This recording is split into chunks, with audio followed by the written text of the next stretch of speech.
able to turn things around. Borregales there about to kick off. He's an All-American, first-team All-American named this week. Hurricanes 2 losses coming to Clemson and North Carolina. They have only faced Oklahoma State once before. That was in 1991, one of the seasons they won a national championship, one of the 5 for the Hurricanes. And we are underway on a pretty night here in Orlando. And about to get it going between two teams ranking in the top 25. The quarterback, Spencer Sanders, about to come out for the Cowboys. An honorable mention, all Big 12. Tim, he's a good athlete, a good runner. He is a very good runner. He's a highly recruited player coming out of high school, decides to go to Oklahoma State, and has had a lot of success, especially early on. He's an excellent carrier of the football. He's pretty good in the passing game. He certainly has the arm strength to attack all areas of the field, and really developing into a nice player for Oklahoma State. Had a 400-yard passing game, 4 touchdowns in that overtime loss to Texas. Going to throw it immediately here, and a completion to pick up the first down, and it is on target to Wallace, taken down by DJ Ivey. Look for that combination a lot. Wallace, an All-American as a sophomore, truly one of the finest wide receivers in college football today. He's a lot of fun to watch preparing for this football game, and I would be surprised if Miami gives him many free access throws like they did there on first down. Sanders going to roll and fire, and nearly picked off, almost intercepted by Couch. Corey Couch had an opportunity, that right corner, off his fingertips. And Corey Couch, probably the best corner that Miami has. And Sanders, who does a good job throwing on the run, is just inaccurate here. Misses high and inside. He's trying to get the ball to Landon Wolf, and he's fortunate that wasn't picked. So brings up 2nd down and 10 for the Cowboys. Miami defense, as Tim mentioned, trying to overcome the loss of a couple of guys who are going to be playing on Sundays very, very soon. And a low pass going to be caught by Wolf, and then Wolf. And Wolf is a senior out of Tulsa, Oklahoma, made 21 catches this season. 3rd down and 5.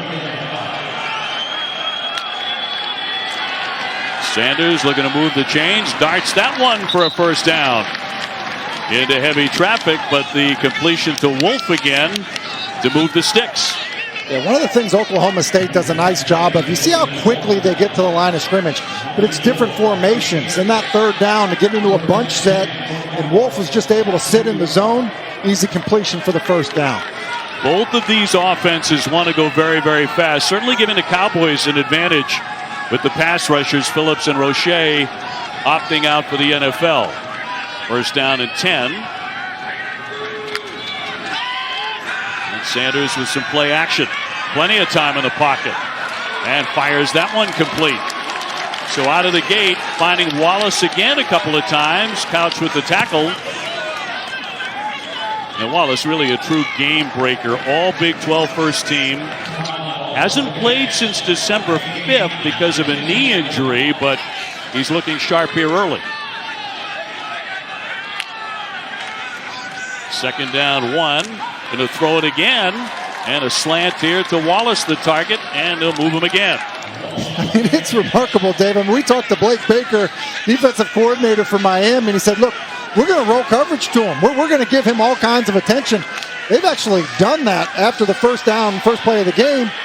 And he's still involved in the passing game. Here's Brown, the running back, to scamper out of bounds after the completion, chased out by Couch.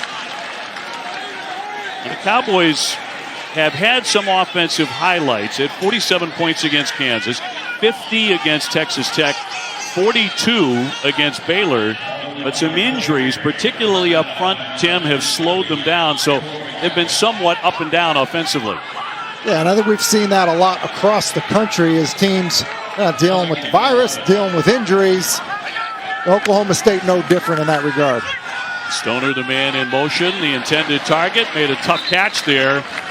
Dylan Stoner, the number 2 wide receiver, caught 37 passes during the regular season. Had a spectacular day against Baylor with Wallace out, 247 receiving yards. So Oklahoma State, 8 plays, all of them passing plays so far. It's my kind of game, Dave. It sure is. But I think a big surprise to many who had previewed this game, expecting the Cowboys to come out and run it against Miami. Going to throw it again, but incomplete. And good coverage again by Couch, who's been all over the place. Couch is basically in zone coverage here. He's just going to look inside and trap the outbreaking route, and they can't connect there with Brennan Presley. I think the reason that you see Oklahoma State coming out throwing the football is I think they like their wide receivers against these secondary players for Miami. Feel like they match up well speed-wise and ability to go fight for the football. Well, 4th down and 6. Going to go for it here. Very confident in that passing game right away. Sanders, good time. Going to roll and throw it deep. And a tremendous catch. Lunging for the end zone. And a touchdown. Oklahoma State getting it to Presley for 6. Brandon Presley hauls it in. What a catch at the goal line. And then lunging to make sure he got in for the Cowboys.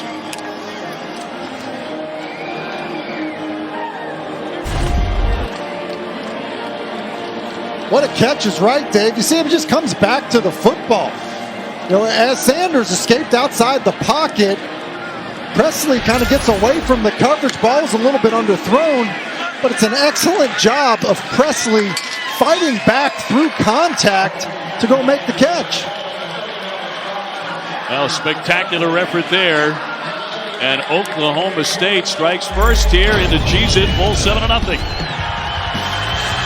And it's Sanders just doing an excellent job escaping outside the pocket, moving to his left. And then the freshman going up and making a big-time play. Mike Gundy just put Miami in a state of shock coming out slinging the football like that with that passing attack. Well, calling a football game like a former quarterback. 10 straight passes. Just incredible, and a great job by Spencer Sanders, and a great job by Brennan Presley, the true freshman wide receiver, making a play on 4th down. A great catch, great effort to get into the end zone. And so now Miami with Mike Harley will bring out the kickoff. And Harley, one of the top wide receivers, certainly for De'Ara King, senior out of Marvell, Texas, honorable mention all ACC. Also rushed for over 500 yards. He passed for almost 2,600.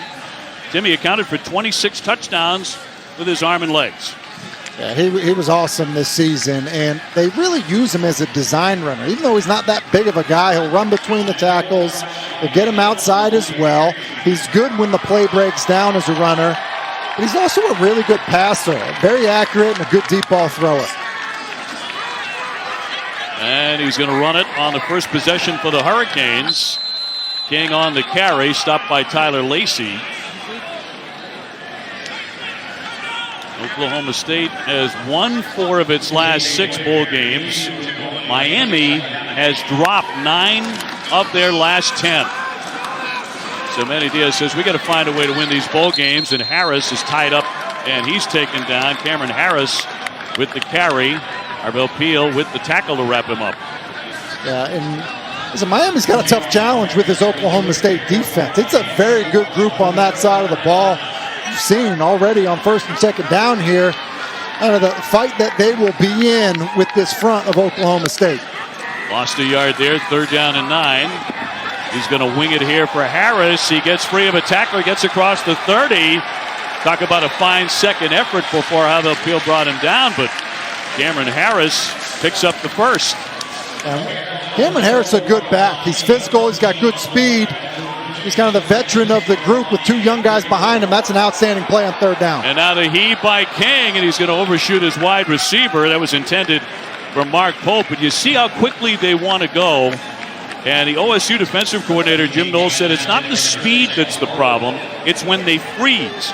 He said that's when you feel like the guy making a speech in front of a lot of people with no pants on. Because he doesn't want Rhett Lashley to get a look at what he's doing defensively. And so because of that, you've got to match their speed, but also not let them read your mail. Harris trying to bounce outside. Again, shucks a tackler and dives ahead. Tough carry there. McAllister with the stop for the Cowboys. 5'10", 210, and he can be a bruising runner, can't he? He really can be, and I think that, it's kind of been a unique season for him as some of the young guys have gotten involved in the run game for Miami. There's probably been some frustration, but he's really been the reliable back. The guy that's good in pass protection, good on third downs, and he's a physical runner. Ray Sterling, not fooled by King there, took him down to bring up 4th down and 3. And bring on Lou Hedley, the outstanding punter. Miami ranks #1 in FBS in net punting. That might be the least interesting thing about Lou Hedley, the Australian rules football player who picked that number 94 at Miami because his idol Dwayne "The Rock" Johnson wore it as a Hurricane. And then you get to the fact, Tim, he's 6'4", 230, so he probably ought to be a linebacker. He's a punter. He does look like a linebacker. I think it was his rugby days. And virtually blanketed in tattoos all over his body. 7-0, Oklahoma State. And here in Orlando, you see the Cheez-It wheels in the stands. Tim, this is supposed to be us. I think they nailed you here. That's pretty good. That's in fact, it's really good. Yeah, my nickname at Syracuse, Cheez-It wheel. 1st down and 10 here for the Cowboys. Sanders going to run it this time and stays on his feet as he scampers out. Spencer Sanders. Injuries have been a factor in his season to an extent, and not really being on a par with his first year in Stillwater when he was named Big 12 Offensive Freshman of the Year. But in that first drive, he showed you a little bit of what he's capable of. He wants to throw from the pocket again. And complete once again, this time to Dylan Stoner. Taken down by Corey Couch again, but Stoner's a huge target as well. We mentioned a great day he had against Baylor. Very sure-handed, deceptively fast. He spent most of his career as the second option behind some great wide receivers at Oklahoma State. But he's had 3 years with 40 or more catches, just to kind of give you a sense of his production, and just really reliable, always where the quarterback is expecting him to be. Just fires again and complete again. Once again, it's Wolf who breaks free to pick up the 1st down and into Miami territory. And part of what's happening is Tylan Wallace is drawing, some attention. You have a corner rolled up on him, a safety up high.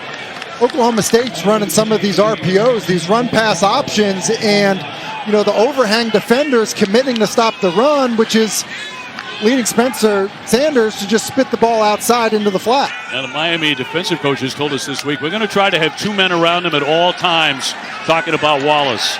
Sanders, and that one deflected as it pops up, and Wallace somehow converged on it and made the play. And so winds up going for 5. Well, sometimes it's good to be lucky and good, which is what happened here. Tips and overthrows are awful for a quarterback. He has a sail route open to his left. He's trying to throw it there as the ball's batted. It's just Wallace who's aware and comes back to the football. Nice job. Yeah, things are going well for the Cowboys in the passing game when that happens. Sanders 11 out of 13 already for over 100 yards and a touchdown to Presley. Just his 2nd catch, by the way, this season. So it made a tremendous play to get into the end zone. Sanders wants to throw short. It's Wallace again. He's going to spin around and fight for that marker. Spun around by Williams. Cam Williams, one of the guys filling in for Quincy Roche. One of the opt-outs for Miami. That's just outstanding run after the catch on a wide receiver screen that's not blocked that well. Tylan Wallace, just ability to make people miss, fall forward, pick up the 1st down. So 1st and 10 coming up for the Cowboys. Spencer Sanders off to a hot start for Oklahoma State here in the Cheez-It Bowl. Going to bring pressure. A handoff for Jackson. Jackson bouncing outside across the 30. And he's dragged down inside the 10-yard line by Sam Brooks.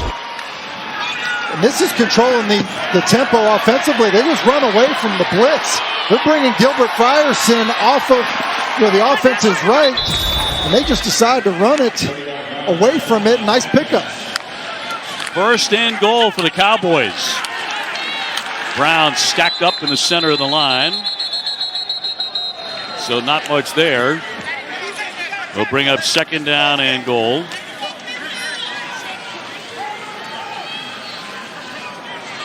And Oklahoma State already in front here, 7-0, and looking for more against Miami. On this drive, 7 plays, 72 yards. Sanders looking for the end zone, but overshot. A flag down. That was intended for Landon Wolf. Hall, the strong safety, with the contact, and that brings the penalty. It's going to run a little switch route here as you see Wallace up top and kind of almost like this bubble and then get vertical. You're trying to get some traffic. Pass interference. Defense, number 26. The ball will be placed at the spot of the foul. Automatic first down. Just too much contact by Gervin Hall. Really wasn't in bad position. If you just stayed over the top and looked for the football, it might have been okay. So first and goal for Oklahoma State. Sanders looking to power the Cowboys into the end zone again. Brown with a handoff. Going strong, and he's going to power his way into the end zone. Oklahoma State strikes again. L.D. Brown, the senior from Dallas, who had missed the previous 3 games, not missing this one.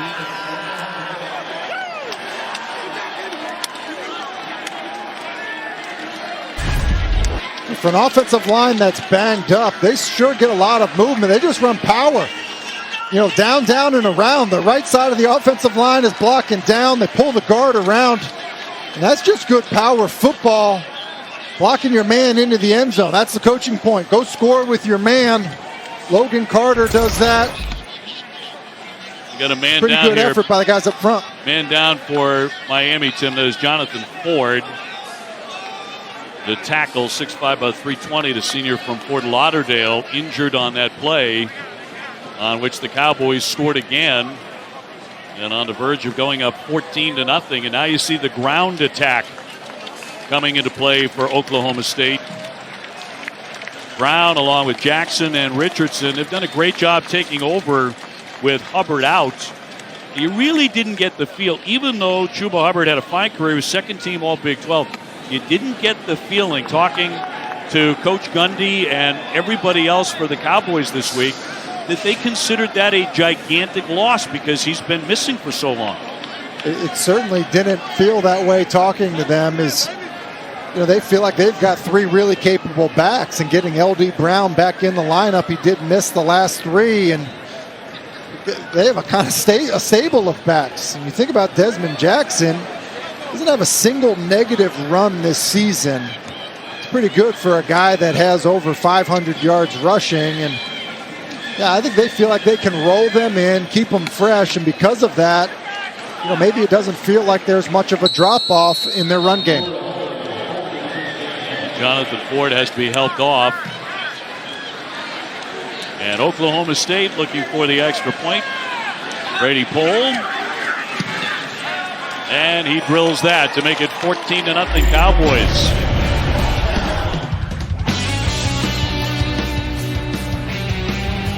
It's the offense for Oklahoma State. 14-0 Cowboys. Texas A&M, the number 13 North Carolina in the Capital One Orange Bowl at Hard Rock Stadium. Of course, the home of these Miami Hurricanes. They're trying to get their offense going behind King and company. North Carolina, a team that you and I covered quite a bit this season. A lot of offensive weapons have opted out. And most of the guys kind of leaving Sam Howell all by himself, too. Yeah, a little bit, probably a bad feeling for Sam Howell. And, I think you're probably getting a pretty angry, motivated A&M squad as well. And so Mack Brown, who's done a great job at North Carolina in a short period of time, certainly going to have his hands full. Mike Harley in motion. And we'll see if there's a counter here from Miami. Short pass. Going to pick up a first down on that play as he got it to Brevin Jordan, the tight end. The better tight ends in a tight end-rich conference in the ACC.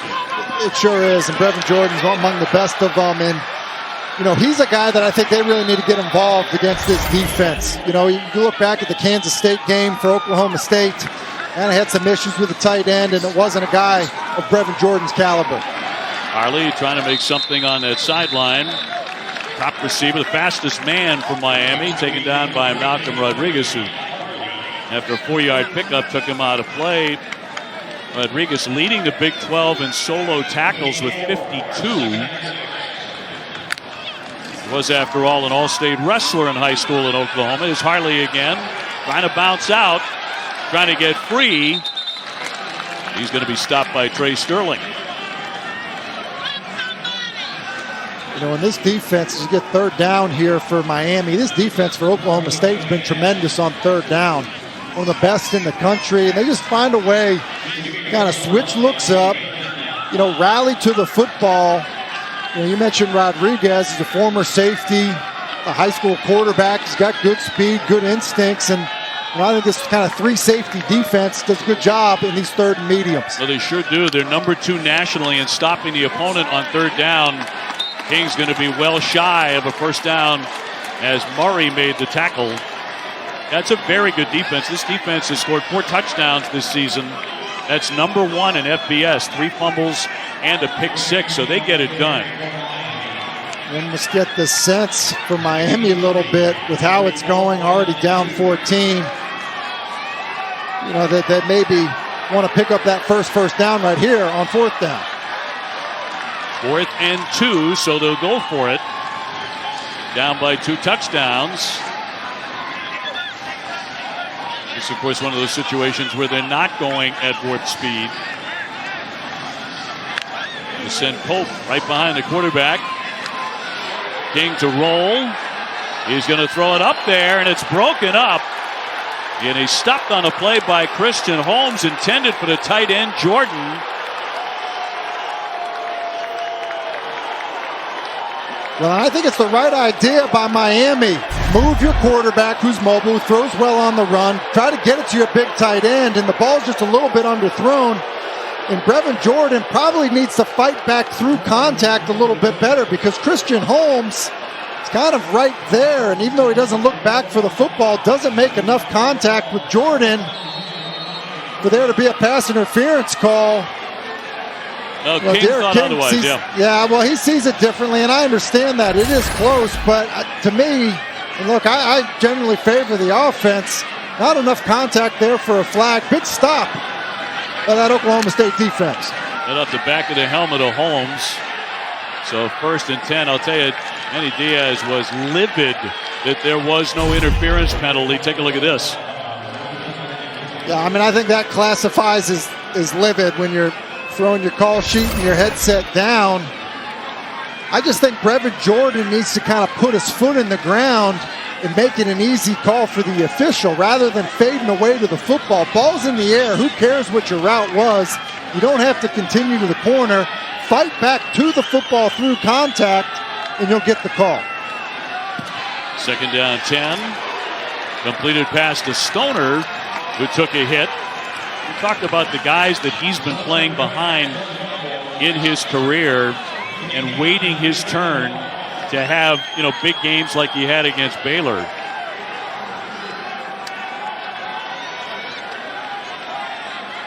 So 3rd down and 1.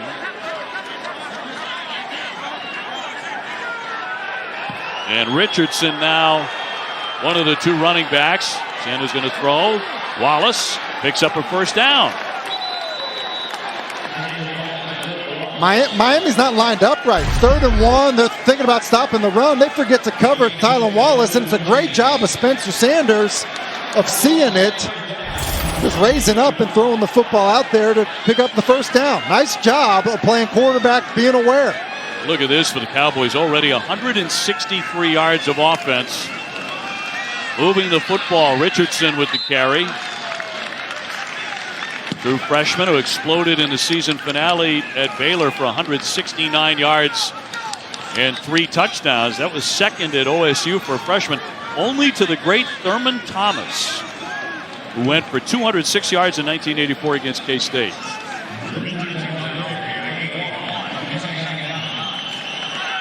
Second and 9. Richardson remaining in. He'll carry it again to the center of the line. And he will gain on that play 2 yards to bring up third down. It just feels like after what happened to Miami against North Carolina, you're down 14-0 in the first quarter. You got to find a way to get a stop. You finally get to a 3rd and 7. And that should favor the defense. Find a way to get off the field if you're Miami.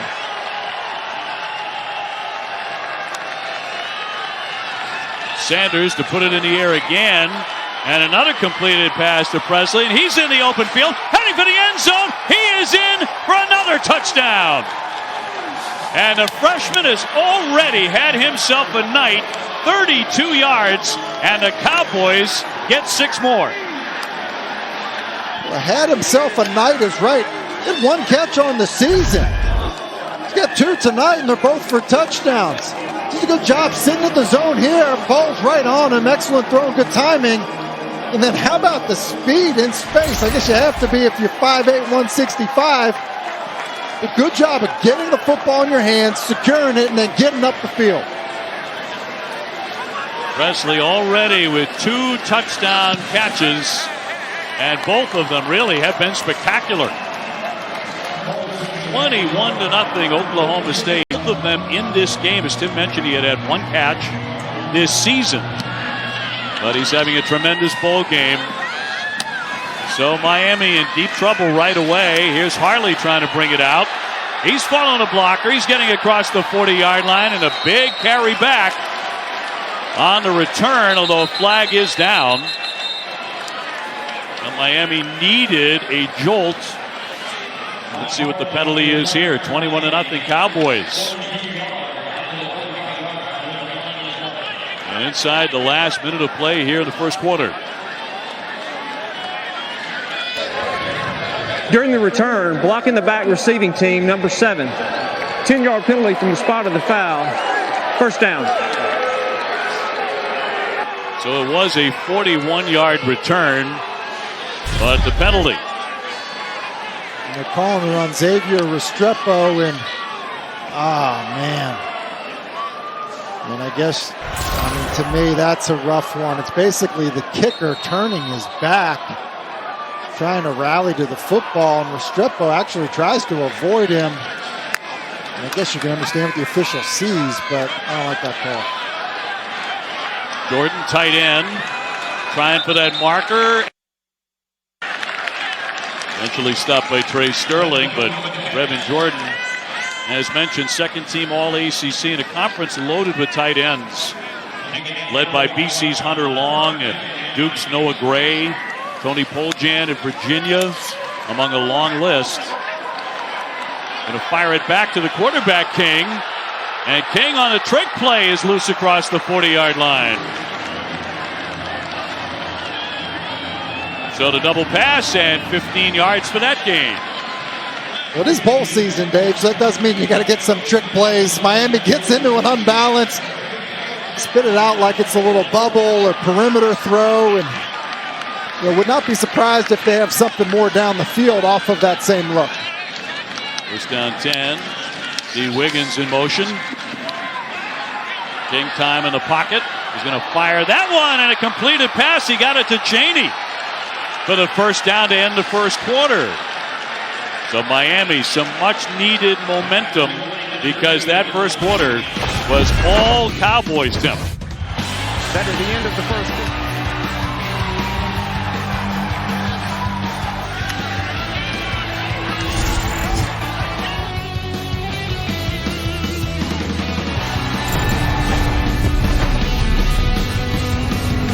Is Oklahoma State, the Cowboys off to a tremendous start, a 21-0 lead on the Miami Hurricanes. Dave O'Brien along Tim Hasselbeck Katie George there in Orlando.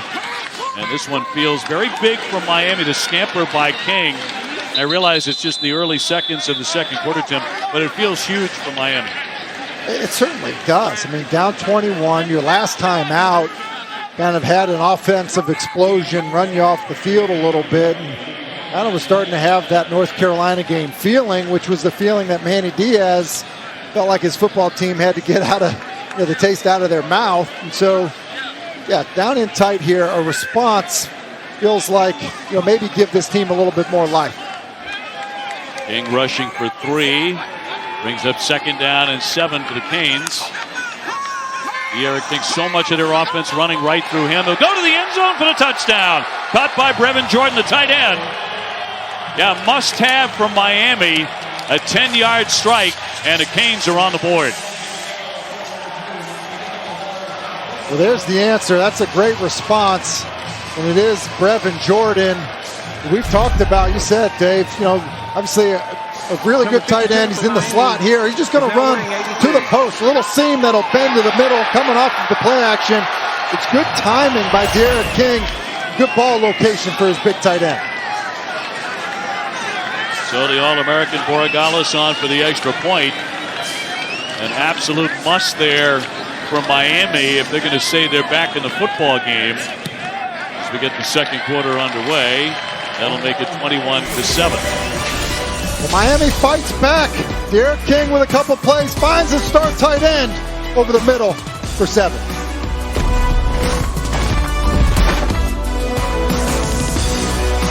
Brought to you by Chipotle. The clutch delivery is coming from Spencer Sanders. He's been outstanding from inside the pocket, showing a bunch of poise, doing a good job with that.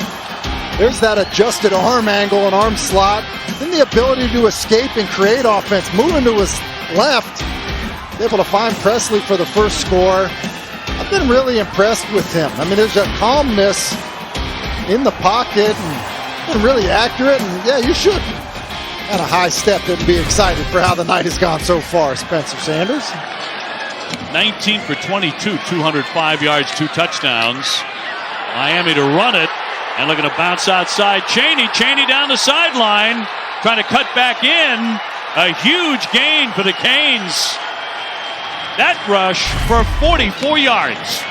Yeah, coming off the missed field goal. How about this momentum swing? It's Chaney. He's got good speed. True freshman. They're really excited about him. He's been more involved as the season has gone along. And you see it there, the vision and the speed. And fortunately, seems like they're walking this one back.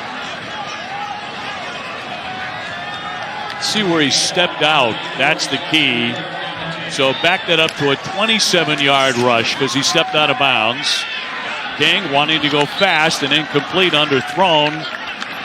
And intended for D. Wiggins. So brings up 2nd down for the Hurricanes, trying to capitalize after the missed field goal. Down 21-7. Here in the Cheez-It Bowl in Orlando. De'Ara King had some game against NC State. 430 yards, 5 touchdown passes. And they're going to stop him. Nothing doing there as Brock Martin saw that one coming and tied up King. And when you look at what you want to do against quarterback runs, you have to be active and twist. You see that little stunt there to bring Brock Martin inside. To a quarterback, it looks like a running lane. But here comes a defensive lineman wrapping around. That's a nice play call by Jim Knowles, the defensive coordinator, to have that stunt in there and basically entice De'Ara King to run, and then Brock Martin there for the tackle. 3rd and long here for the Canes.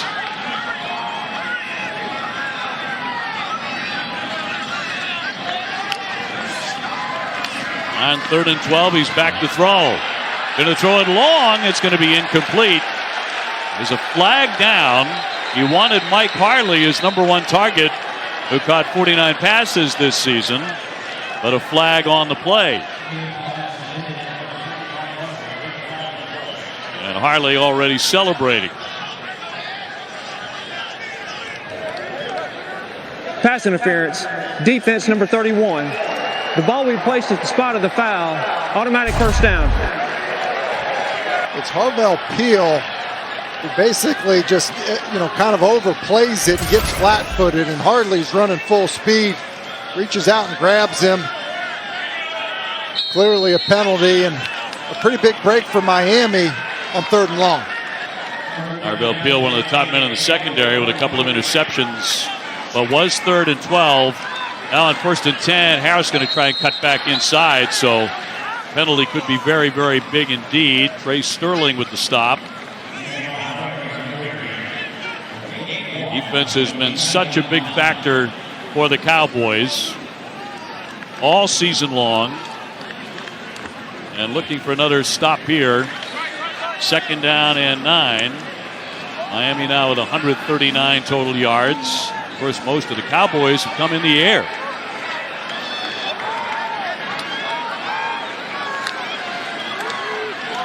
On 2nd down, he's going to try and run it. Then it's going to extend him out. Chased out by Christian Holmes. And King with very little room to operate there. He's going to gain 5.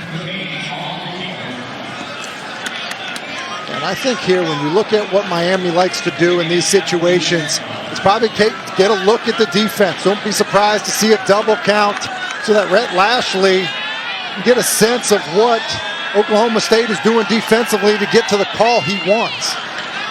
3rd down and 3. Harley on the move. King to throw. Finds Harley. He gets the 1st down, and he's going to get something extra as well. He kept on moving before Harvell Peel finally got him. Nice job here. You run Harley, basically a little bit of a stacked release, and that traffic there is what gets Harley so wide open. Just running to the flat. Good timing by Derek King. It's super tempo again as Harley pulls ahead, and just shy of the 1st down marker, he steps out. And Miami getting fired up here. There's a flag down. 5:34 to go before halftime. Ed Lashley as well. I'll talk about the offensive coordinator for Miami maybe moving on as a head coach. Illegal substitution. Defense. 12 players on the field. That penalty is declined. 2nd down.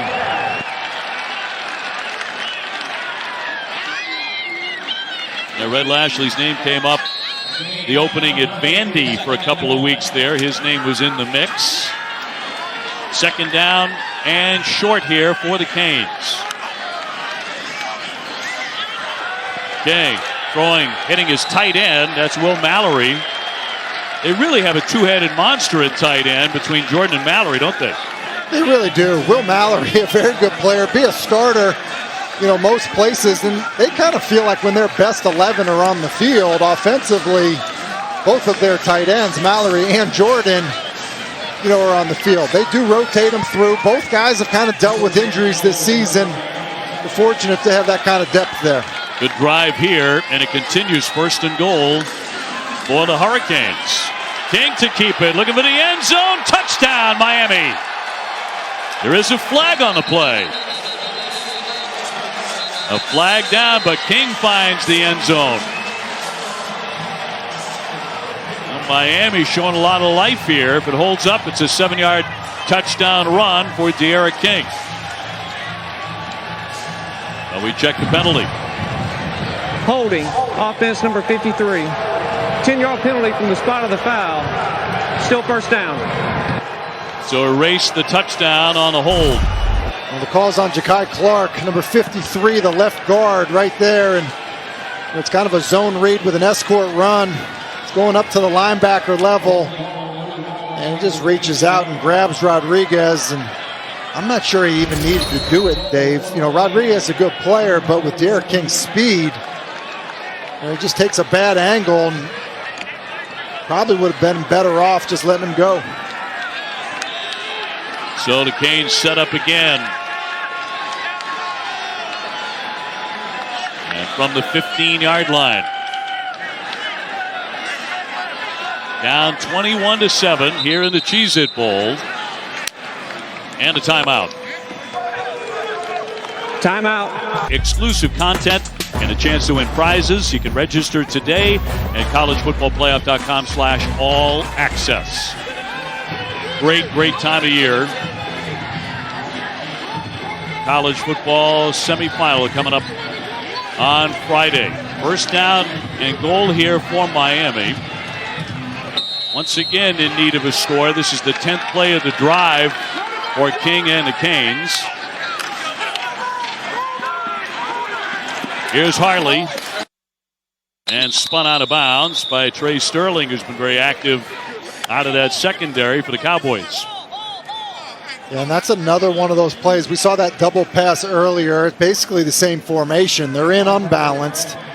You know, they run Harley in motion to the unbalanced side, throw the ball laterally so he would have the option to throw it. And wouldn't be surprised if Miami was just setting something up there on first down.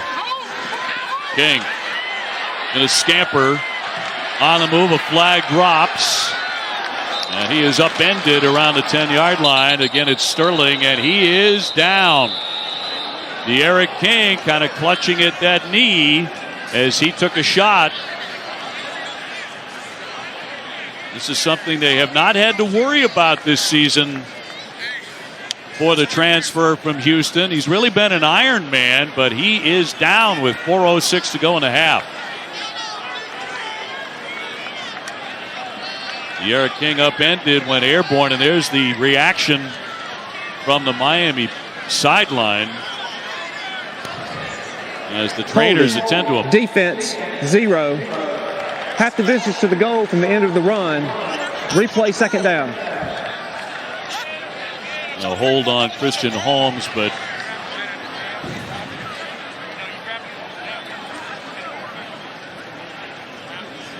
you wonder if even before he took the hit, Tim, when he went to plant, if that's where he might have injured himself. We're going to step away here with 4:06 to go in the first half, and Oklahoma State on top of Miami, 21-7. Just chanting his name, D'Eriq King, star quarterback for the Canes, goes right to the tent.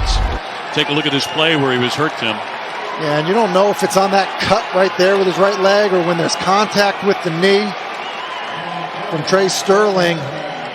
Either way, you just hate to see it. Does have a history of a knee injury, tore his meniscus in 2018, and now it's going to be N'Kosi Perry in at quarterback for the Hurricanes. The junior from Ocala, Florida, played very little this season. He's going to throw immediately. It's batted down by Trey Sterling as he looked for the end zone.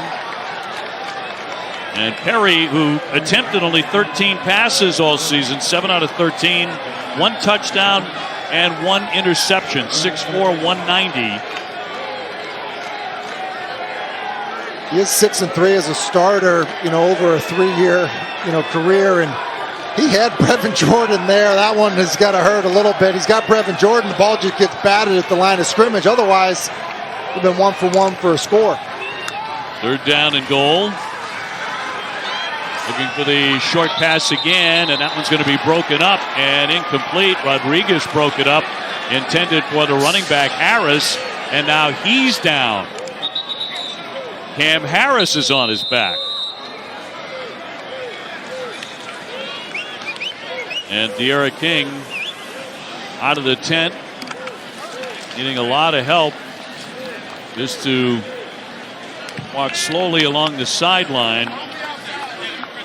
Terribly disheartening after the great news this week when he announced in Coral Gables he would return for another year to take advantage of the NCAA eligibility rule and come back in 2021. Let's get down to Katie George.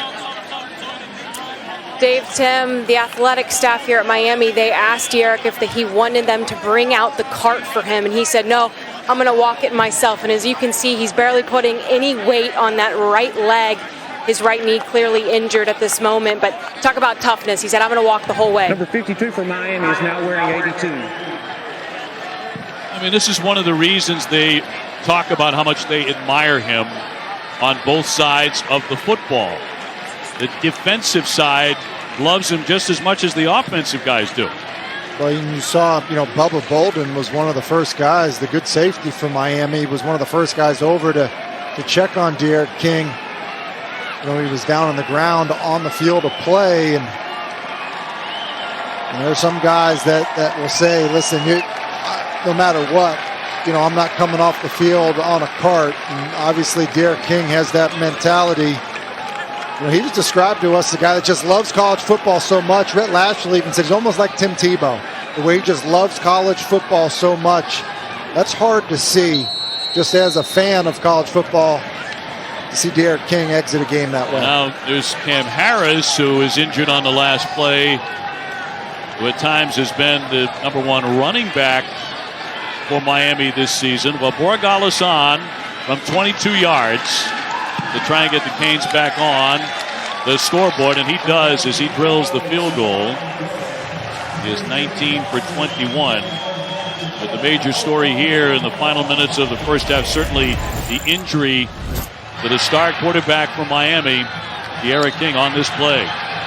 It's a drive that you come away with points, and it feels like a loss right here because, the player that has given your team so much hope, as you said, Dave, on both sides of the football, leaves the game. You just see the concern from everybody on that Miami sideline, and that's tough. It's hard to overcome, with losing your quarterback in any situation, but a quarterback that has meant so much to this team and this program in such a short period of time. Yeah, and Tim, a season that became a triumph for him could have easily gone the other way, transferring to a brand new program, new system. He lost his father in February. His dad died tragically. His mom was battling breast cancer and has been able to battle that into remission. I mean, it could have been a very, very different story for him. He wound up having a triumph of a season, coming to Miami, and the great news he was returning, but now has to hobble off to the locker room here in the Cheez-It Bowl with just under 4 minutes to go, and Oklahoma State on top 21-10. Time for a studio update. Let's toss it back to Matt Barry. Matt?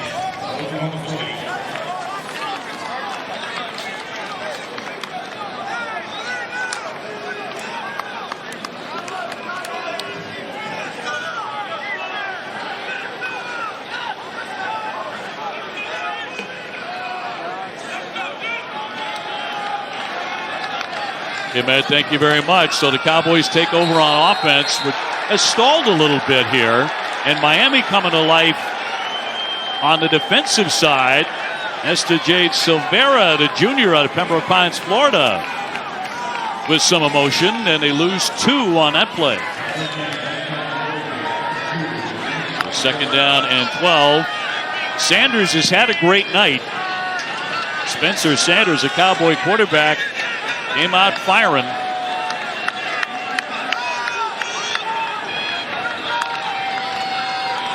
Jackson in the backfield. Pressure on the quarterback. The football is loose, and Oklahoma State comes away with it. Harvey coming off that end spot and brought some serious heat. They sure did. This was basically a race to the quarterback. Bring some pressure. It's Jafari Harvey who's filling in for Jalen Phillips, and they feel like he's got natural pass rush speed, does a good job of dipping that shoulder, getting low and getting to the quarterback, and Oklahoma State fortunate that Logan Carter was there to fall on the football. So 3rd and 20 as the Cowboys are back up. 28 sacks, number 16 in FBS this season for Miami. On the run, it's Richardson, I should say Jackson as a hole opens up for Des Jackson. Urban Hall with the tackle. That'll gain 5.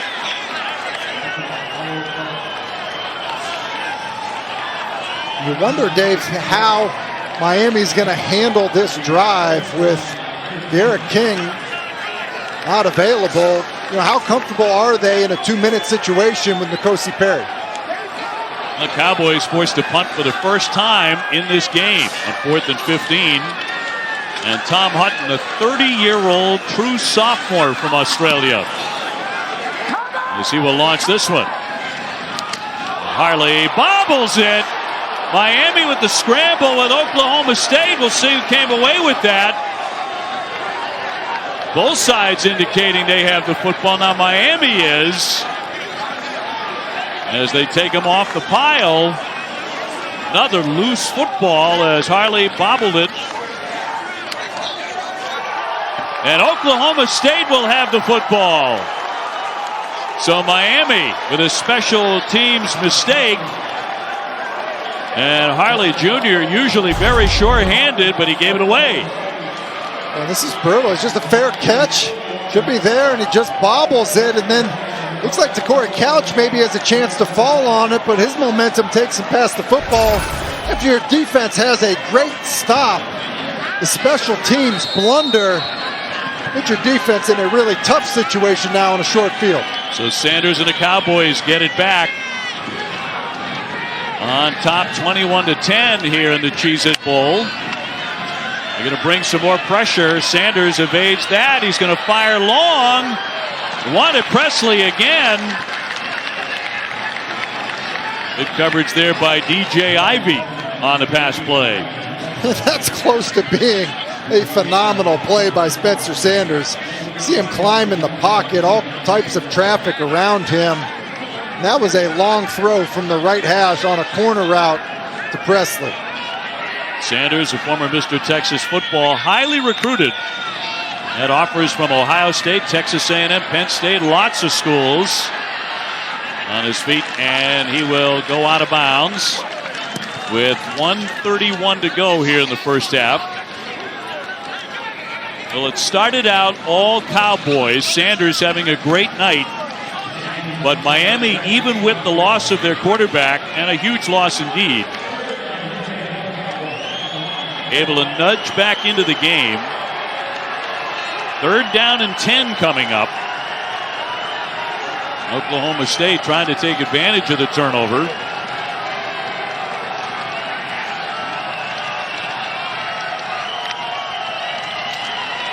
Sanders looking downfield and will fire incomplete. He has not had many of those tonight, that's for sure. He was looking for Tylan Wallace, and basically there was a rotation to Wallace. They essentially doubled him. It almost looks like Spencer Sanders is saying to Wallace, like, hey, I thought you were doing something else. A little bit of a miscommunication. Why I had to throw the football away. Well, Miami with back-to-back defensive stands. And this time it's Gervin Hall back to receive the punt for the Hurricanes.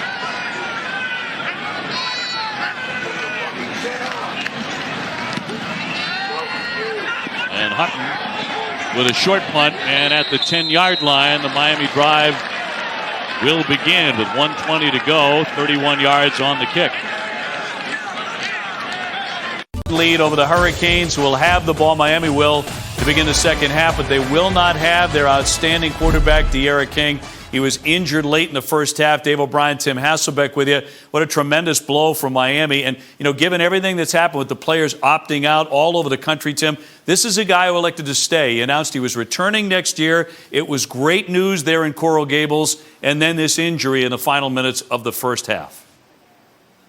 Yeah, it felt like playing in this game was going to be a bridge to next season. There was so much excitement about it.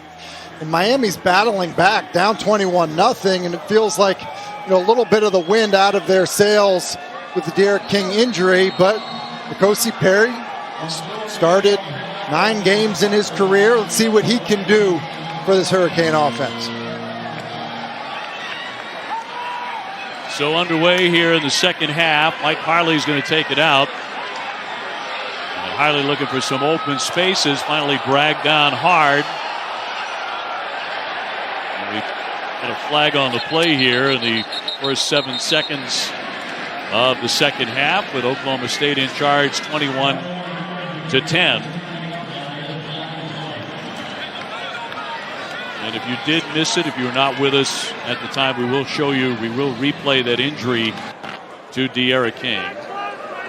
Personal foul, horse collar tackle, kicking team number 4. 15-yard penalty from the end of the return, first down. Here's a look at what happened to King. And it's hard to tell, Dave, if it's on that plant there with his right leg or when Trey Sterling makes contact with his quad. But clearly it was enough to take him off the field, not really under his own power, and that was hard to see. Just as a fan of college football and Derek King's, and well as for that Hurricane sideline. N'Kosi Perry coming on there at the tail end of the half, so trying to lead the Hurricanes back, and a handoff to Donald Chaney. You just pray for the best. We have not had an update.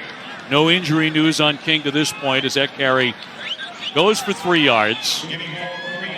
He really has been one of the best stories in the ACC this year. And again, some more trickery on a long pass by Perry. He's got a man, and incomplete, in and out of the hands of Mark Pope. This was a really nice job by N'Kosi Perry. It's a flea flicker. The pitch back to him is low. That's a bad spot for a quarterback to be in. You know, to be fielding a ground ball on a flea flicker, and he does a good job of getting this out there, re-gripping it.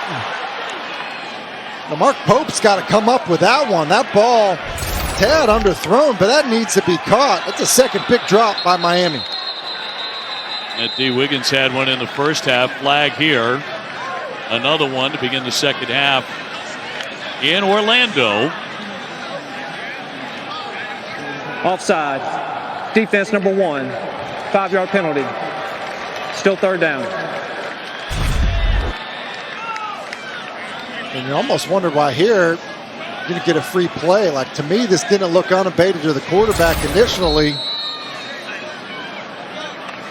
But good job of Perry using the snap count. I would say this about N'Kosi Perry. He's not nearly the same runner, so you're not going to have the design runs that you have with Derek King. But there's other things, probably just as a passer, where he's certainly going to be comfortable. Going to throw short to the tight end Mallory, trying to spin away. Stopped by Tanner McAllister after a 6-yard pickup. You mentioned his history. 6-3 as a starter. Perry throwing for 22 touchdown passes, 10 interceptions throughout the course of his career.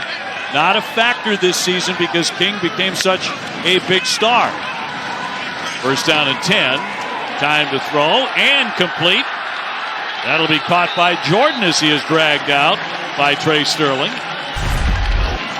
When they run the fake wide receiver screen to get the defense to jump up, you see the pursuit that's going to Mike Hartley, and then Brevin Jordan just gets up the sideline. And Dave, I would just say, as we look at N'Kosi Perry's numbers, it was a different offense.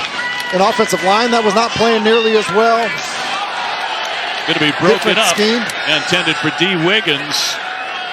And Bernard Converse with the coverage for the Cowboys. So second down and 10. So Miami under new management. We'll see how this works out. They usually want to go at warp speed. That's the way they've been doing it under King all season long. That's the offense as designed by Rhett Lashley. This has a very different looking and feeling tempo already behind Perry.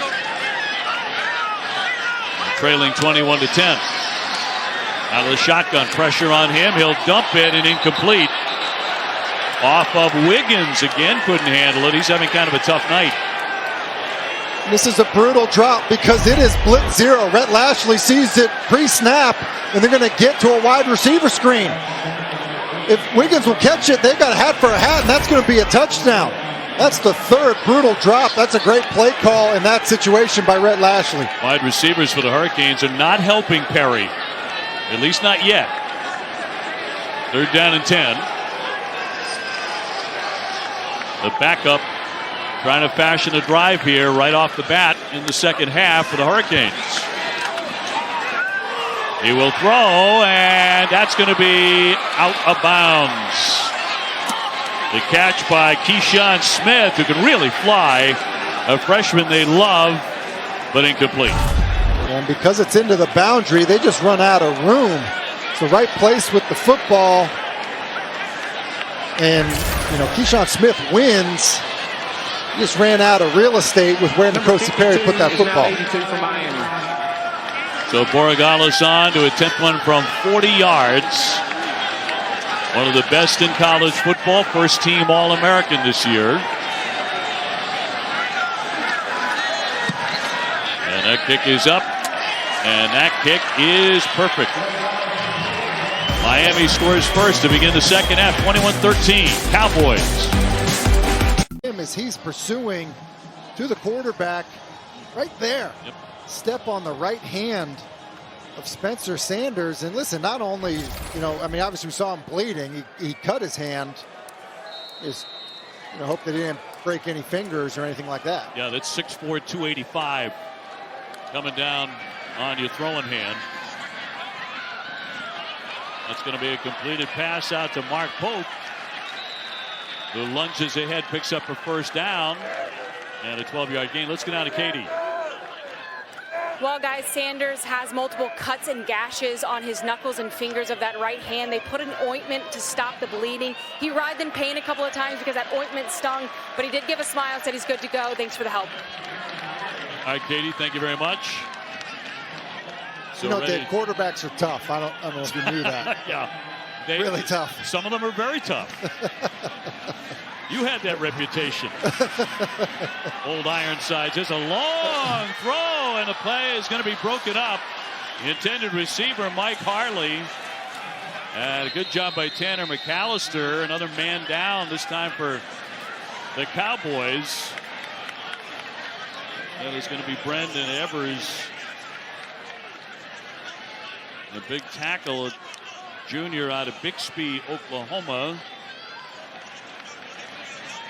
6'2", 295 pounds.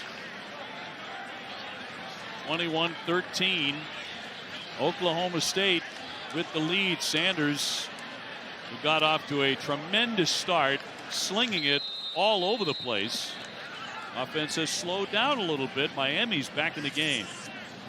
This is taking on Colorado in the Valero Alamo Bowl. So more college football to come. And of course on Friday, college football playoffs, national semifinals at 4 o'clock.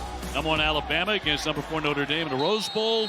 At 8 p.m., number 2 Clemson against number 3 Ohio State in the Sugar Bowl. Both of those games on ESPN. Miami trying to do it with a backup quarterback, stopped by Malcolm Rodriguez as he takes down Chaney. No gain on the rush. So, Tim, who are you taking in those two contests? Alabama, Notre Dame, Rose Bowl at 4 o'clock, game number 1.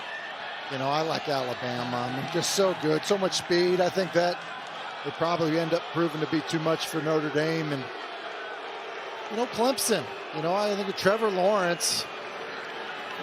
I would agree with Dabo in that he's the best player in college football. And you can see the difference in how he's played, especially run the football in big games. I think that will end up being the difference there. 4th and 1, Miami to punt. As Headley is out. By the way, his family watching in Australia. Offense, 5-yard penalty. Delay of game, 5 yards. This game began at 6:30 in the morning Wednesday. But they're up and watching Lou punt the football, which he's done so well. In fact, a second-team All-American. 4th down and 6. Kind of like that idea, Dave, of right when you wake up, there being football to watch. Yeah, that's right up your alley. I know it is. I mean, what's better than that? You're not lying. We've seen football basically on every day of the week this year. So Miami called a timeout. Therefore, there is no delay of game foul. This will be the first charge timeout for Miami. This will be a 30-second timeout. So no penalty and a timeout instead for Manny Diaz and the Hurricanes. Manny, the son of a former Miami mayor, has an awful lot to be excited about as he prepares for 2021. So they called a timeout. Are they going to go for it here? Yeah, I almost think, like, if you're not, it was a silly timeout because, the way your defense is playing, if you weren't going for it on 4th down, I'm not really sure what you were doing. It's a one-score game right now. The timeout could end up being valuable. It does look like Brett Lashley is talking to his offense. So now all of a sudden the timeout makes a little bit more sense. And Perry back out there, the quarterback. 4th and 1. Now, of course, this would almost be an automatic many times for King when he was in there at the quarterback spot. Then a handed off here for Harris. And Harris churning ahead for a first down for the Hurricanes.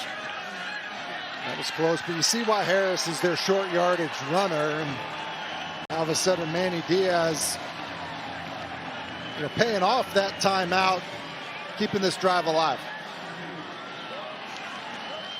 Miami with 13 unanswered points after falling behind 21-zip. Hand off to Harley, and he's sprinting ahead, and he'll pick up another first down. They hand off to the senior wide receiver from Fort Lauderdale, who has scored 6 touchdowns this season, a first down. And you can see how the run game looks different with N'Kosi Perry at quarterback. Rarely do they do that with Harley when King can be the runner, but just trying to get more speed in the backfield is why they bring Harley in as a ball carrier. Miami on the move. Perry will step up. He's going to run it before they drag him down from behind, stopped by Brock Martin. But he will pick up 4 yards on that carry. Brett Lashley, his first year as the offensive coordinator for Miami. He's really been one of the major success stories for this program this season. Here comes Harris. He's free across the 20, cutting to the sideline. He is in for a touchdown. Cam Harris for the score. A 42-yard touchdown rumble. And here come the Canes. 21-19 as they keep on coming at the Cowboys. It's just split zone. They bring the tight end across the formation and just finds a crease. And Cam Harris, who I mentioned before, is a powerful back, but he's got excellent speed as well. And that's a good job in the open field. And how about the Miami Hurricanes fighting back and doing it with their backup quarterback now going for 2 to try to tie this one up. Harris had not been a big factor until that scintillating run for the touchdown. Tight end trying to move forward. He broke the tackle, diving for the end zone, and a 2-point conversion. So Miami all the way back from 21-0 down, and on the conversion they tied the game at 21. Brevin Jordan with the score. Well, how about the Hurricanes punching back? The previous play is under further review. First, the big run with Cam Harris. You see the speed in the open field. Good job of Pope blocking downfield. Just an excellent job of getting movement, an excellent job of just getting upfield by Cam Harris. And then on the 2-point play, what an outstanding effort on the bubble screen by Brevin Jordan. Really nothing there except for just an outstanding effort by the big tight end. You see that right knee down. If you kind of time him up to see, I think there's a pretty good chance, Dave, that this crosses the goal line before that knee is down. And with it being, called a good conversion on the field, I don't see enough to overturn this. And that's the key. Otherwise, they stick with the call on the field, which was a 2-point conversion for Miami. As we 2-box it. Yeah, and that angle there, because we're not right down the goal line, maybe looks like it's not across it, but I think if we were, directly across it, I think it would be there. And as I said, there's got to be enough to overturn the call on the field. Either way, how about the effort by Brevin Jordan? Yeah. Because there really was nothing there. I think initial contact is made at about the 3-yard line. So here's the lunge using all of 6'3".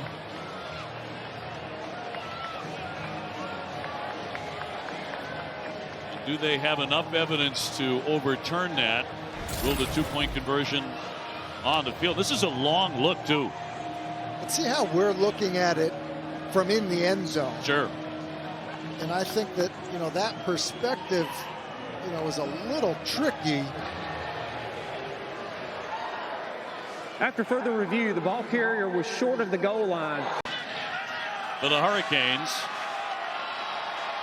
And the Cowboys searching for their offense, which was red hot for a big chunk of that first half, but has really cooled down.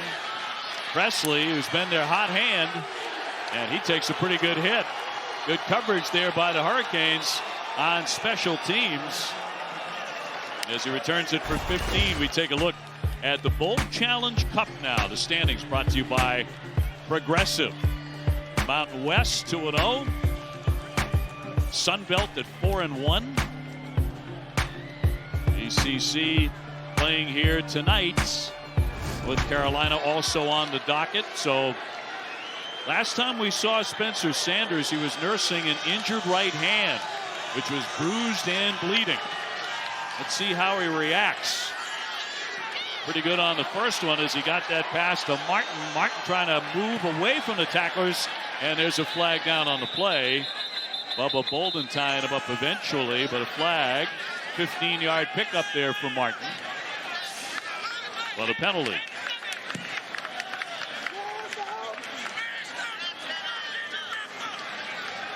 .8:26 to go in the third.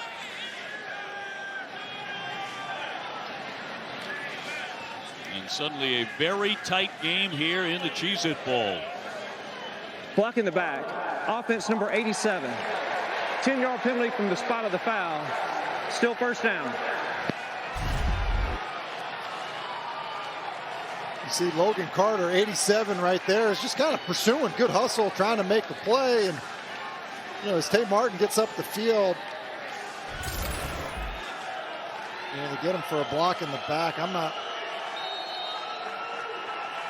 sure I saw it the same way. Tough break for Oklahoma State offensively, though, after a nice play. Get his drive started. First down 13, and the pass is going to be intercepted. On the deflection, Miami with the pick.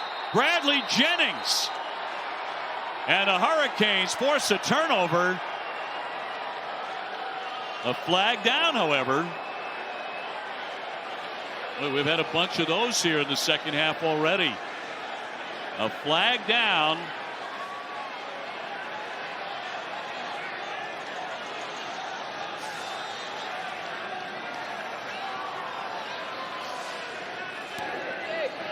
Pass interference. Defense number 23. The ball will be placed at the spot of the foul with an automatic first down. To Corey Couch. They throw the flag on Couch, who's had a very, very big night, but Manny thought it was tipped. Well, Manny's saying the ball is tipped, but Couch is down at the bottom of the screen on Tate Martin. I think Manny's trying to say that Zach McLeod maybe got a finger on it. It was hard for me to tell if he did. So it looks like Couch is there early, and Brown with a big carry gets out to the 30-yard line before Gervin Hall makes the stop, but another flag. Holding. Offense number 70. 10-yard penalty. First down. Now we're going to go back to, remember, Manny Diaz thought it was tipped on the interception. Take a look at this. Well, there's Zach McLeod. And if he gets his hand on that, then it can't be PI. Yeah, it can't be PI by Corey Couch. And so I think Manny Diaz got a pretty good case there. I think he's right. And that would mean it would be Miami's ball. That's a tough break for Miami in a really good play by McLeod and Jennings. I don't think there's much question that was tipped. Brown with another carry, but dragged down. Good stop there by Jennings again. A 2-point game here in Orlando. Dave, how about this Miami defense? Without your two best pass rushers, your two best defensive players continuing to fight like this. Sanders finding a hole. Is going to be cut back inside. He's going to lose the football, but recovered by Oklahoma State. Bubba Bolden took him down and upended him. And the scamper will get him a healthy gain. 3rd down and 6. This one was close. That's a good job by Bubba Bolden, just getting his arm out and kind of swiping at Spencer Sanders' leg to get him down. Clearly down before that ball came out. Critical 3rd down here. Martin in motion. Sanders to fire to him right at the 30-yard line. And trying to move the sticks here. And Oklahoma State able to do that and pick up another 1st down. You know, what Oklahoma State does, they motion Tay Martin to get off coverage to get a free access throw. Big hole for Brown straight ahead for another 1st. But quite a recovery here by the Cowboys, Tim, when it was, 1st and 20. Yeah, man, it was a penalty, a backwards, part of your drive. You get a fortunate call on what would have been an interception, and now all of a sudden feels like you're playing downhill with some momentum. Martin with a catch and drags a tackler with him. He was dragging Couch with him to pick up a 1st, a 10-yard gain. Boy, they are going at warp speed, aren't they? They are. You have to wonder. There's a bit of a break, between your last regular season game and the bowl game, and you try to let your players enjoy the process. It should be a reward, not a punishment. You wonder the conditioning that they're in to play at this pace. Another 1st down for Sanders. Handing off for Richardson. Trying to center of the line, stopped by Sam Brooks. A gain of 2. Talking with Coach Gundy this week, and he said, I wanted my guys to enjoy this time of the year. He sent them home for Christmas. A lot of programs this time of the year are not doing that. Wanted to make sure that they got a chance to see their loved ones. That pass is going to be broken up, but another flag is down. Intended for Martin, but Couch is going to argue the flag. Another penalty coming.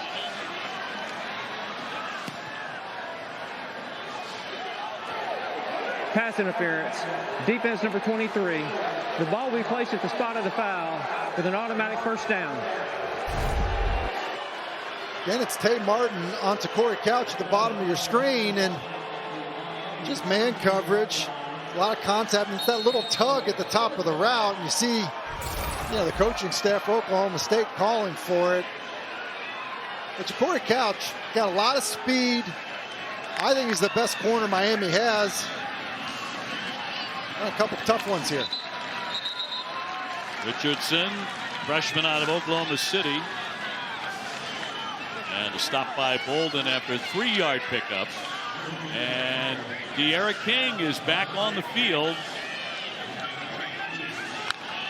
At right leg in a brace and on crutches, but he's returned. Sanders airing it out.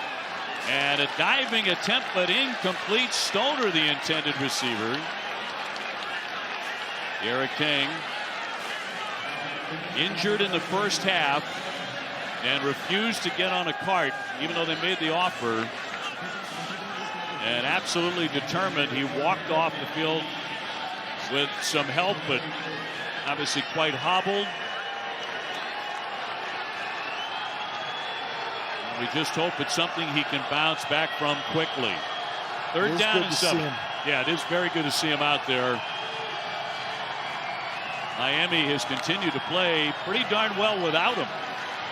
Sanders to throw. Diving attempt and the catch made by Tay Martin. A sensational grab. It's a great catch. It's also an outstanding route. It's man coverage. He just basically whips back out of this route. That ball's thrown a little bit, outside. Great concentration. Brown, tough run. L.D. Brown, who missed the previous 3 games because of injury, he'll pick up 6. They're delighted to have him back. Another man down here for Miami.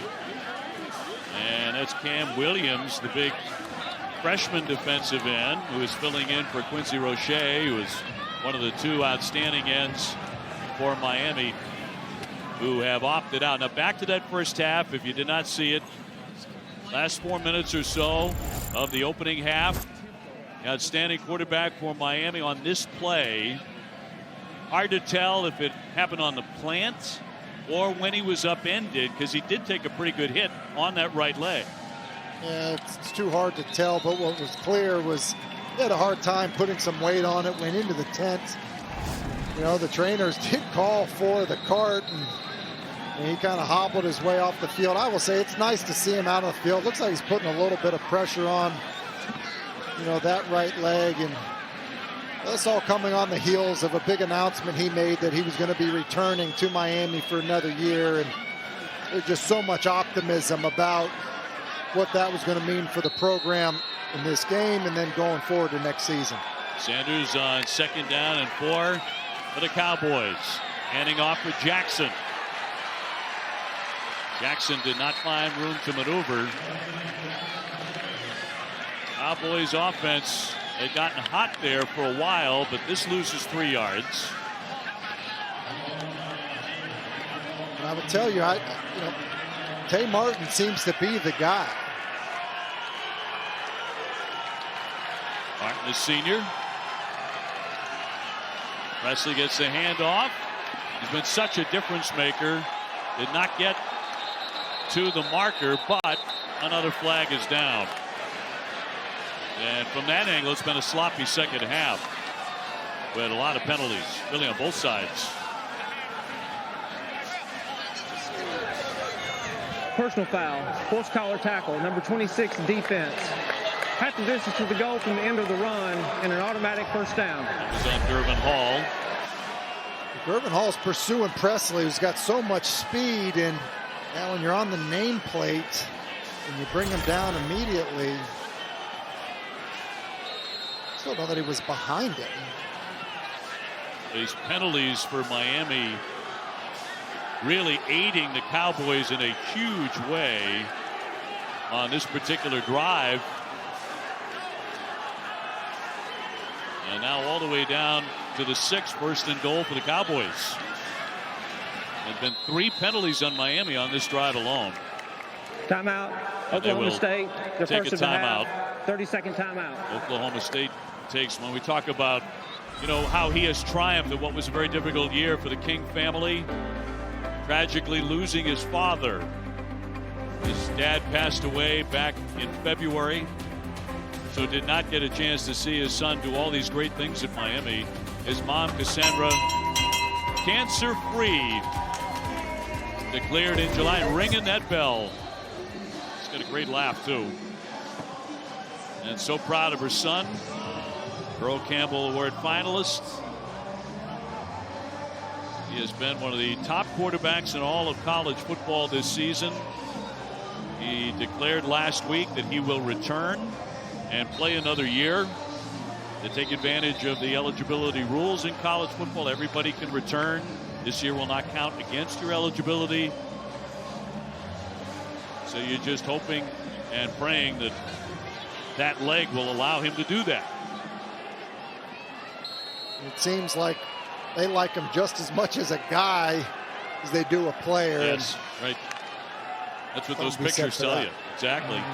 Now Miami with another big stop. This one, Bubba Bolden coming up and saying hello as he makes the stop, forcing a 3-yard loss here for the Cowboys. Yeah, Miami did a nice job of holding their pressure there. It looked like they were maybe going to get some coverage, and then here comes the blitz, and you try to run right into the teeth of a blitz, and Bolden there to make the play. 2nd and goal. Stoner in motion. Sanders to roll. Looking for the end zone, and incomplete. Nothing developed there for Sanders. And they get him again to the pressure. Blake Baker was outside the pocket, the ball across the line of scrimmage. Has basically decided we're going to come after you in this situation. Certainly not going to let you just run it down our throat. And it might have something to do with the fact that we haven't seen Tylon Wallace out there in quite some time. He's not on the field now. One of the best wide receivers in the country, but Miami has really made him pretty much a non-factor. Going to float that one for the corner, and contact there. Another stop. intended for Martin. Well, it's man coverage. See, Martin's trying to come down with his football, and ball's kind of left inside, and it's all out pressure again. Blake Baker, I think, has decided with Tylan Wallace on the field that he feels really good about bringing heat and playing man coverage. 26-yard attempt here for Pohl to try and get the Cowboys back on the scoreboard, and he'll stick it. So they do get some points, and it's 24-19 Oklahoma State. But if you're Manny Diaz in Miami, you don't mind that. With your best player out at the moment. Look at the timeline on De'Ara King now, coming from Houston. 2018, 2019 redshirting after 4 games, then the transfer to Miami. Everybody thought it was just going to be 1 year. But announcing his return for another season in Miami just after Christmas. And it's been interesting to hear, people in the program talk about their belief in what they can do, like what's possible for Miami when he's the quarterback. I feel like they always just feel like they can win when he's there. I mean, you see the production, how talented he is, and he's also a leader, kind of a contagious leader for Miami. Let's hope it's a quick recovery for him. Harley to take it out on the kickoff return, and that's where the drive will begin for the Hurricanes. College football semifinals. New Year's Day on ESPN. Number 1 Alabama taking on number 4 Notre Dame. That's the Rose Bowl at 4. And then number 2 Clemson and number 3 Ohio State in the Sugar Bowl. Winners play for the national championship on January 11 right here on ESPN.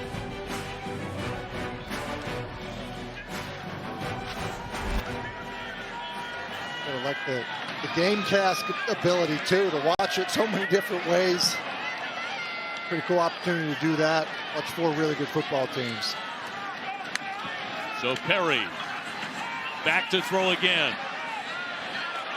And a short one here to Harley. Harley with some room after picking up the first down.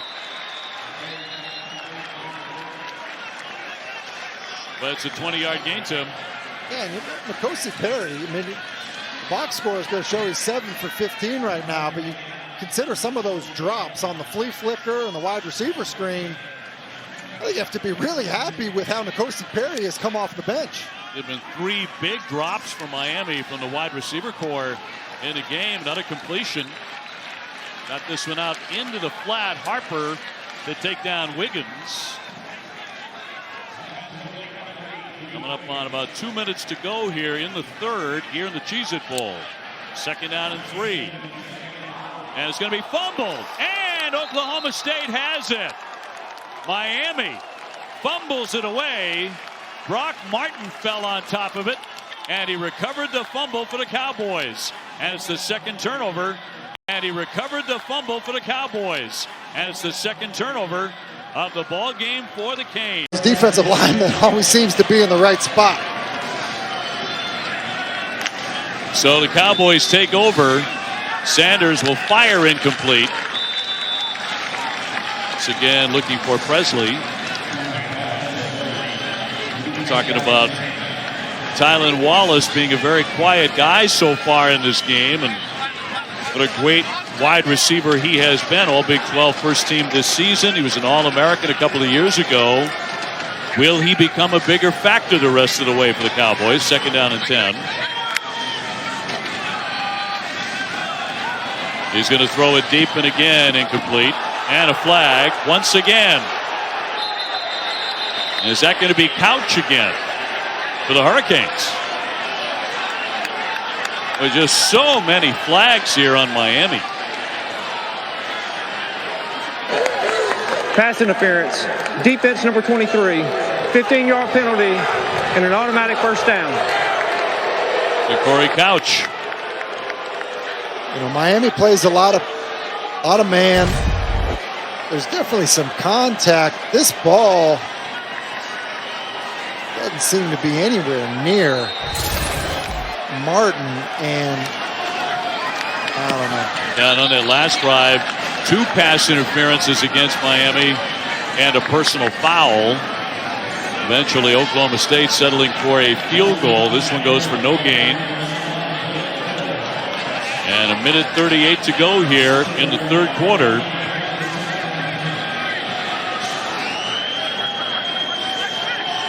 Still not seeing Wallace in the game, as Sanders will run it.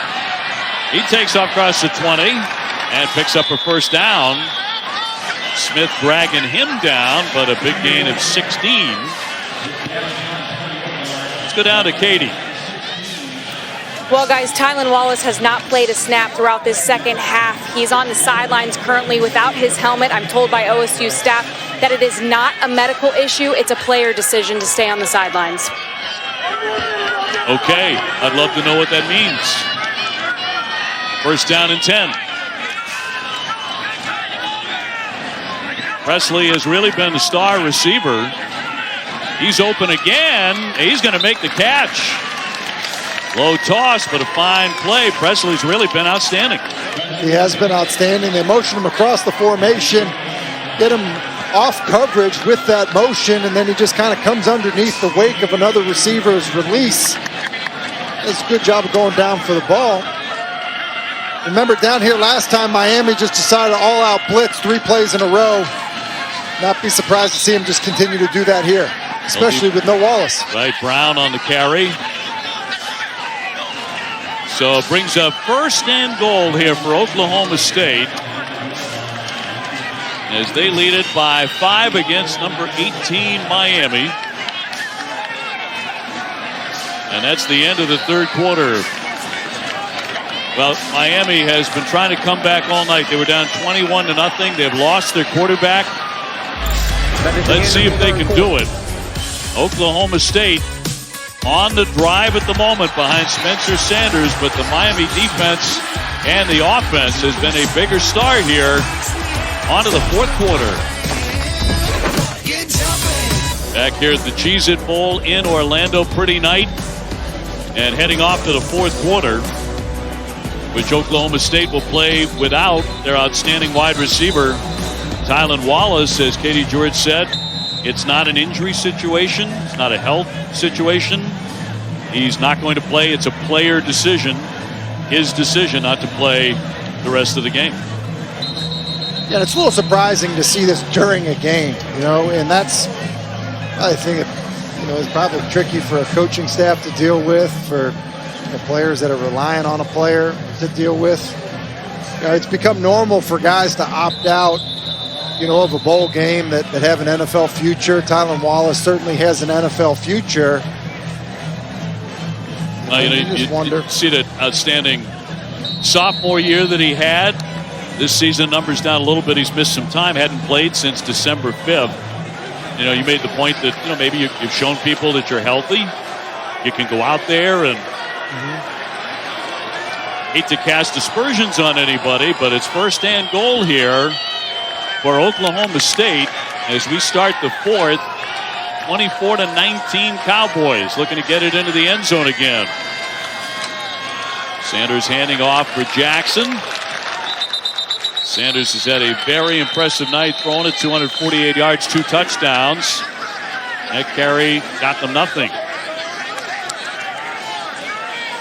Miami's made it really clear. They're going to all out everything. They're going to have everyone up in the box. You got Corey Couch isolated on Dylan Stoner at the bottom of the screen. Would not be surprised with Couch's, pass interference calls so far. If Oklahoma State tests that.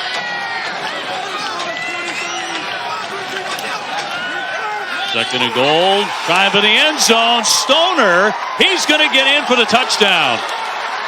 We've seen a number of these in this game, really on both sides. Great second efforts after the catch to find the end zone, and Oklahoma State goes up 30-19. Well, this is what I was talking about. They got everyone up in there to stop the run, and Stoner is isolated on Couch. at the bottom of the screen. He just does a good job of being patient with his release, selling outside to get his body inside, and then he's strong enough to get into the end zone. You know, a lot of man coverage for Miami. Dylan Stoner gets the best of that matchup. Sanders with his third touchdown pass here in the Cheez-It Bowl. And the extra point is good, 31-19. Stoner with the extra effort. Spencer Sanders, he has been outstanding in this one.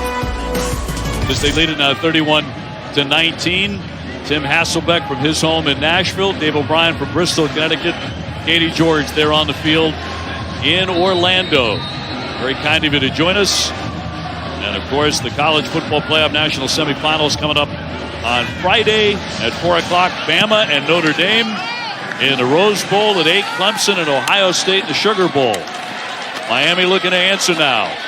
Harley evading one man. And now the Hurricanes with the backup quarterback, Cozy Perry.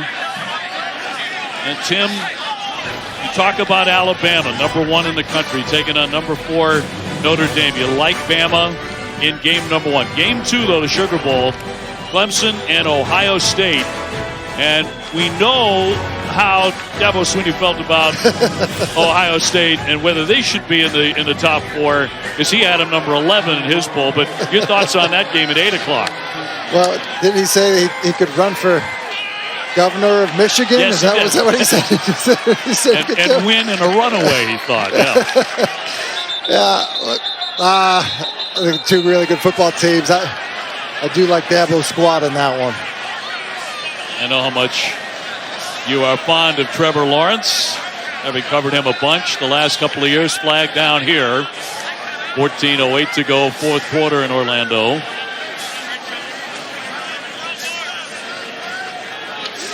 Man, the second half has been dominated by the flags. Personal foul, blocking below the waist, defense number 24. 15-yard penalty from the end of the run, and an automatic first down.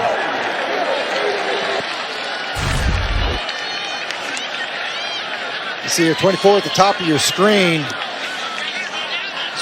A lot of times what little guys do when they're faced with big guys, that you can't do it in that situation. Kind of don't blame Bernard Converse on that one. Perry, pressure on him, and he throws it right into the grass. Incomplete. Good pressure there by Devin Harper on Perry. So second down and 10 coming up for Miami. They really had the offense moving, even without the Eric King. Perry had been doing a good job. Seen a lot of penalties. I mean, Miami, 5 of them in the second half. That one darted in for a completion over the middle. The catch made by Mike Harley. And I think generally speaking, Dave, we mentioned the drops. Obviously, he had the fumbled exchange with Chaney, but I think Perry's done a nice job. And I think Rhett Lashley's done a nice job because the quarterback run game has changed with Perry in at quarterback.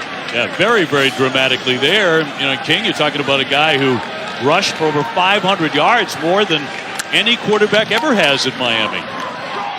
Perry trying to step up this time and spin, but no sir. Trey Sterling with the stop. Once again, he's had a really good night. He has. I think the front for Oklahoma State has done a nice job as well, and Sterling comes flying up in there. And it's a little bit what I mean about the quarterback run game. They actually try, a quarterback lead. And you think about teams that Oklahoma State faces, Texas, Kansas State, Iowa State, TCU. You see a lot of quarterback runs, and I don't know if it's what you want to do with Perry. The step up, and now the lob, and he has the tight end, Mallory. Mallory tripped up just shy of the goal line. Devin Harper saving a touchdown. Otherwise, Mallory is celebrating. Yeah, this basically looks like quarterback run. You see Trey Sterling come flying up in there, but it's really to draw the secondary players in. They hit Mallory on the little pop pass. Bring up first and goal. That play went for 45. Timeout. Oklahoma State. Their second of the second half. So the Cowboys with a timeout. Miami knocking on the door. Will Mallory is in the backfield. I believe he's being covered in man-to-man by Trey Sterling. Sterling thinks that Mallory is just a lead blocker on a quarterback draw and lets him basically escape out of the backfield. And that's how he gets so wide open for that big game. And then just a good job of the rest of the Oklahoma State defense rallying to prevent a tackle. But they had run a quarterback draw in a previous play, kind of a quarterback lead play. And I think Trey Sterling thought they were coming back with it. Harry, several times we've noticed with that little jab step and then back to throw. That play went for 44 yards. So first and goal for Miami. And right to the back, trying to dive ahead. That's Harris on the snap. And close to the goal line. Yeah, and it's direct snap. They have N'Kosi Perry, out at wide receiver. Probably a little far back for Harris to dive into the end zone, but does make this one closer. Second and goal. Low snap again. Again, that jab step, lobs it up, and a tough catch for a touchdown by Jordan. Brevin Jordan making a grab in the end zone. And the Canes refuse to go away. And similar to the big play we saw earlier to Mallory where they faked the quarterback run, it's kind of their version of the play action here. And Brevin Jordan, I believe, is getting interfered with. Rodriguez is holding that right arm. Eric King on crutches. Is now wearing 82. He's enjoying it. Yeah. As is Bubba Bolden. Saying, yes, sir. You're exactly right. I mean, Tim, that was a one-handed catch because the other hand was getting tied down. Got an injured player down here for Miami. And Jared Williams, 6'6", 308, now on his feet. Good sign there for the Canes. The right tackle, Jordan, with a terrific play. It's a game where we have seen 5 or 6 really brilliant offensive plays. And here's another one by Brevin Jordan. Yeah, Brevin Jordan coming out of the backfield. It's almost like power pass, where you're trying to look like you're pouring it up in there and you leak somebody out to the flat. It's Brevin Jordan in this case. He gets interfered with. There should have been a flag regardless of the great catch by Brevin Jordan. And it's a really tough throw to make down in that situation. Great touch by N'Kosi Perry, who again, I think has done a phenomenal job coming off the bench in relief for the injured Derek King. What a throw, what a catch. Jordan, by the way, with a touchdown catch from each quarterback for Miami tonight. The extra point makes it 31-26. Well, here's the first of the New Year's 6 games, a top 10 matchup. Heisman finalist Kyle Trask leading number 7 Florida against number 6 Oklahoma in the Goodyear Cotton Bowl Classic. Coverage beginning tomorrow at 8 o'clock Eastern on ESPN and the app. So 12 minutes to go. Still anybody's game. Look at all the offense for Miami all of a sudden, and that's without their number 1 quarterback for a big hunk of the game. And Brevin Jordan with a one-handed catch in the end zone as King's teammates continue to come up to him one after another and say hello and express their sympathy on the injury, but they're trying to come back and win a game they were down in 21-0. Dave, I think there can be a lift to that.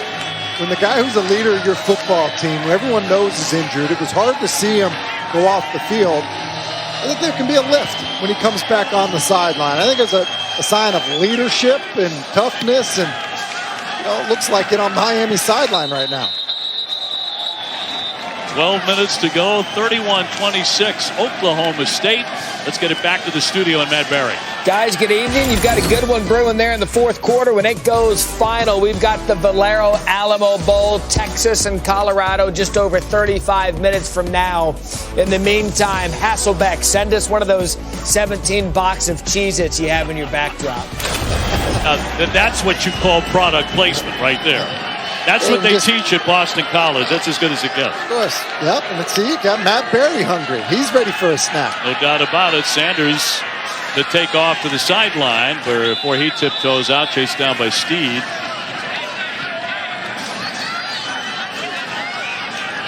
So the Cowboys looking to answer themselves. 6-yard scamper for the quarterback. Where did he come out firing it in the first quarter? 25 for 34, over 250 yards. Brown on the carry. And got right there to the marker before Jafari Harvey was there to stop him. And Harvey, one of the two guys filling in for Phillips and Roche and trying to hold up those defensive ends, two of the best pass rushers in the ACC. Phillips, one of the best, frankly, in the country, and one of the guys who opted out for the Hurricanes before this game. First down and 10. Short toss broken up and busted up by DJ Ivey, who went diving for it. Well, we've seen the Hurricanes get beat on this little inside slant. They're playing man coverage off of this RPO. Ivey jumps it. Sanders firing on the run, and a catch will be made by Martin. Tay Martin with a leaping grab for a first down. Seen this a couple times too, where Spencer Sanders extends the play by getting outside the pocket, looking to pass, and good job of Tay Martin just finding a way to continue to get open and work for his quarterback. Martin's been a big target tonight. 72 yards so far in receptions. That went for 35 yards.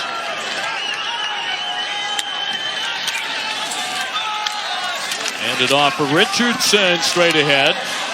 And still on his feet, right into the pile. Dominic Richardson, the freshman. With under 10.5 to play here in Orlando in the Cheez-It Bowl. The matchup of two ranked teams, and outside of the New Year's Six, that's the only occurrence where both teams are ranked in the top 25. Sanders to keep it, picks up a first. That's something that you mentioned at the top of the broadcast tonight, Tim. He's a better runner than he probably gets credit for. I really believe so, and it's a good job of Oklahoma State getting to these quarterback runs, or at least the option for him to pull it and keep it, because even though Miami had defenders there, he has plenty of speed to get to the perimeter, and obviously picks up the first down there. Looking to put it in the air, fires, caught, and another touchdown by Presley, who has had a giant night. That's the third touchdown for him in this game. He had one catch this season before tonight. A remarkable evening for the freshman. I mean, it's remarkable is right. Almost like he was underutilized during the season. Good job of Sanders here. Looks to his left, holds the safety, and then hits Presley on the seam. And, you know, Presley has shown great quickness and ability to get off the release. And talk about a coming out party. Sanders, a big night, 305 yards now, 4 touchdowns. Presley has caught 3 of them. That one is going to clang away, though, on the point after. But Presley continues to celebrate. He's just been outstanding. He's been remarkable. Just does a good job working inside. Ball right on his chin. Nice connection from Sanders to Presley for the score. Producing outstanding wide receivers. They've got another one on their hands. They should. He touched the ball twice coming into this game throughout this season. 1 rush and 1 reception, and you know, on offense, and got more touchdowns than he had offensive touches coming into this game. So the Hurricanes looking to answer, down 37-26. Kosi Perry, the backup quarterback for Miami, and he has really played pretty darn well filling in for King tonight. I would agree. I think he's done an excellent job. He hasn't played much this season because it's been pretty much all Jarrett King, and done an excellent job. Probably no better throw than this one here to Brevin Jordan on their last drive. And I would continue to put it in his hands. 11 for 20, 147 yards. And remember, there have been 3 dropped passes. Miami's had trouble with that tonight. It's Jordan again. Trey Sterling to trip him up. And a gain of 2 for the Hurricanes. That's a big play by Trey Sterling. You're out in space against a really good ball carrier once he, catches the ball, and Brevin Jordan's cutting back inside. Trey Sterling is kind of filling that hole aggressively. It's a good play against a guy who's dangerous with the ball in his hands. Sterling Jr. from Sunnyvale, Texas. 2nd down 8. Low snap. Jab step again. He's going to roll and now run, and gets across the marker.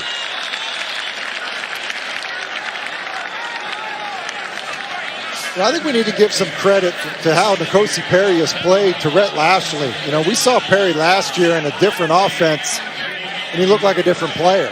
And the pass protection's been better. The decision-making's been better. The overall playmaking ability has been better. And I think that, it's clear that this offense has suited him. Well, another trick play, and the tight end Jordan upended Oklahoma State. Able to cover that one particularly well. It gained only 2 yards. Under 8.5. Miami really needs points, Tim, on this drive. Well, they do, because the clock's starting to run against you. And, just think about the number of possessions that you're going to have, especially with the way that Oklahoma State has moved to football. Perry on 2nd and long. Pressure, and down he goes. Absolutely no place to hide. Trey Sterling once again, and he's really on the defensive side had the best night of anybody. He sure has, and he's coming on a blitz from the bottom of your screen here, and with the bad snap, I don't think N'Kosi Perry was able to see, what was going on down the field as he was trying to kind of field a low snap. And that's why all these shotgun offenses, it's so critical to get a good snap so the quarterback is able to keep his eyes up.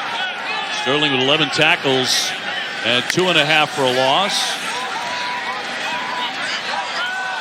Firing again. Boy, that's a difficult catch. A fine play made by Mallory as he spins around and hangs on. Going to be very close here to a first down. 15-yard pickup. 4th down and short. And off Cheney. And Cheney is stacked up. Trey Sterling again.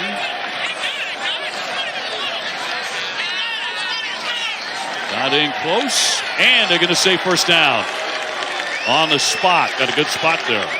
Got a good spot, and that was a great effort. Remember, that's a true freshman running back, and he's contacted behind the line of scrimmage. He's really a speed back. He's going to get stronger. Look where Trey Sterling hits him. Just continue able to stay on his feet, kind of twist and get the first down. Wow. So Miami keeping the drive alive. And whistles with 6:35 to go, 4th quarter. 37-26 Oklahoma State. Trying to pick up their 8th win of the season. Before the snap, we had a timeout for Oklahoma State. Their 3rd and final timeout. Please reset the game. So the Cowboys with a timeout. Back with more in a moment. 6 minutes, 40 seconds. All right, a lot going on here. Oklahoma State had 12 men on the field. Mike Gundy, the head coach, called a timeout. We can't see exactly when he did that. There's also the issue of, did he want to review the spot on the last first down? There's also the issue that the ball was snapped and Miami is running a trick play, which basically Oklahoma State then gets a look at, and so now it's a wasted opportunity to run a play that you maybe felt really good about. So they burn that timeout. Perry on the move. He's going to lob this one up for grabs. Boy, a collision, a tough catch by Harris. Seen a bunch of those in the game, and it is a completed pass. And a completed pass, and this is amazing, Dave. Cameron Harris is looking over his left shoulder inside. but because of the coverage, it's thrown outside. Completion. The previous play is under further review. So they will review this. If that holds up, it's a 25-yard strike by Perry to Cam Harris. A player is down. Christian Holmes down for Oklahoma State. The adjustment to the football by Cameron Harris. Now, is that ball moving? It looked to me like he caught it cleanly. But Cam Harris is looking over his left shoulder originally. Because of that coverage, the ball's thrown to the outside. His foot is on the ground when he catches that football, and it doesn't appear to move at all to me. That is an outstanding grab by Cameron Harris, and I feel like Rhett Lashley is going deep into the Springdale High School, Arkansas bag of tricks. The ruling on the tricks. field is confirmed. Completed catch, first down. 25-yard gain and a first down. So a heat check for Perry now. 6 consecutive completions for the backup quarterback for the Canes. Big one there to pick up a first down. Well, no quit in the Hurricanes. Perry on this drive, 3 for 3, 42 yards. He has Donald Chaney, the freshman, in the backfield with him, but he wants to throw. Throws a low one there to the tight end, Jordan, but another catch. And Miami moving the sticks. That picks up 11 yards. And that's big because of the review. Their tempo was slowed down, and so that's why that completion to Brevin Jordan is so big. Some of these snaps have been very tough, but here comes the rush. Rumbling toward the 5-yard line and dragged down Chaney. Bonbamigo with the stop. But first and goal here for the Canes. They are driving it again. Complete to Harley. Harley looking for the zone. He's in there for the touchdown. Miami just keeps on responding. A 5-yard touchdown reception from Mike Harley. Now remember, earlier in the game they went for 2, Tim. Looked like they got it. On review, they didn't. It was overturned. 5:39 to go here in Orlando, and Oklahoma State's lead cut to 5, 37-32. Oklahoma State with another man down, Bernard Converse. Does a really nice job of Brevin Jordan blocking on the perimeter. A lot of good things on that drive, Dave. When you think about it, you think about the low snap that was fielded earlier. But here's Harley running the bubble. The inside guy on the trip to the top of your screen is Brevin Jordan. Look at him sustain his block and kind of get in the way. You know, a little bit of the pursuit as Tanner McAllister is trying to run to Harley. And how about D. Wiggins sustaining it on the perimeter? To me, that's kind of a cultural thing, an effort by everybody, and all, you know, kind of willingness to block. And think about N'Kosi Perry comes into the game. Were they down 14? Well, Miami once again going to line up and go for 2. 37-32 Oklahoma State. Perry. And once again, some trickery, and they're into the end zone. Diving in. A 2-point conversion. Marshall Few. And it really opened up for the junior. And he dives in to cut it to 37-34. You gotta love the 2-point call by Rhett Lashley. Basically a reverse pass option, if you will. It's Marshall Few kind of gets it on the reverse. It looks like N'Kosi Perry's trying to roll out. Look at how that fools the defense, and Will Mallory had released. You know, block, release. He was open in the end zone. The defense rallies to him, and then Just an excellent job. And look at the excitement on the sideline, even on crutches. Marshall Few, for the first time this season, gets into the end zone, a 2-point conversion. And a 3-point game with 5:39 to go. Anybody's game here in Orlando in the Cheez-It Bowl. Presley has been such a bright star. And back for the kickoff by the Hurricanes. So down the stretch we come.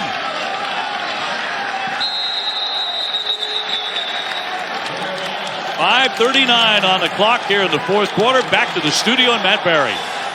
Guys, if this is the beginning of our bowl game Tuesday, sign us up for the nightcap. Texas and Colorado coming up just under 15 minutes. Valero Alamo Bowl. Will this be it for Sam Ehlinger at UT? That game kicking off shortly when you guys go final. All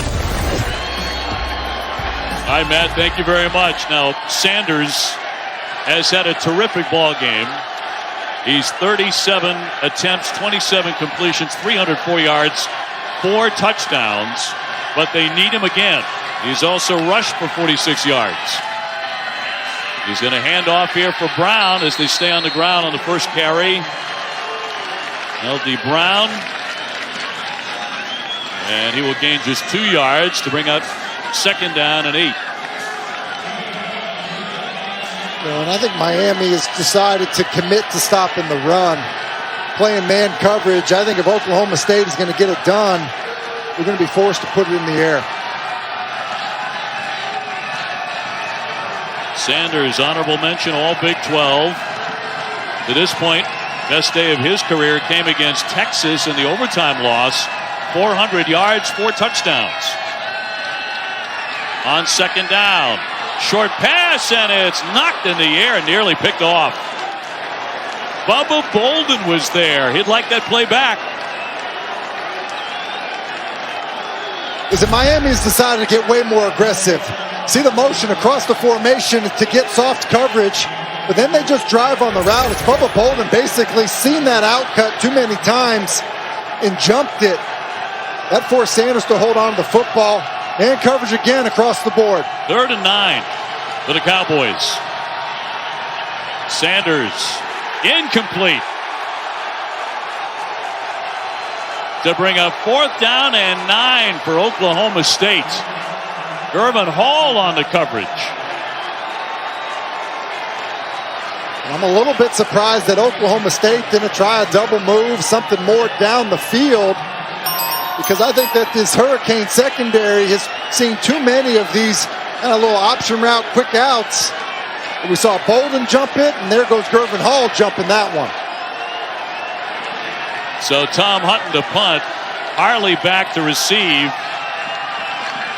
That was a 3 and out in under a minute, by the way, so that was awfully fast.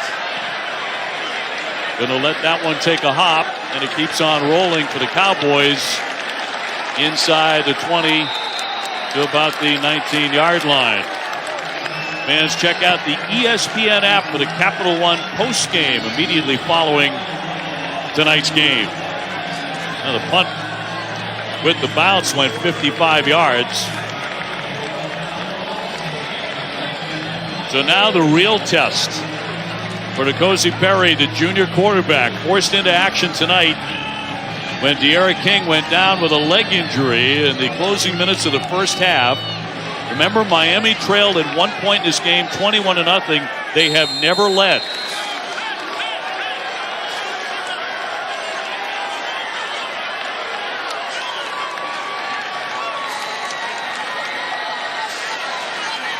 Jordan in motion.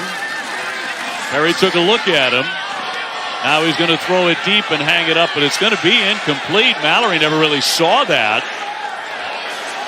Brings up second down for the Canes.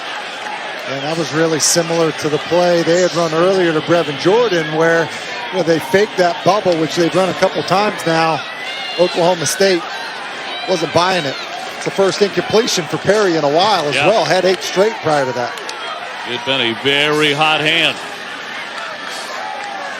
Second down 10.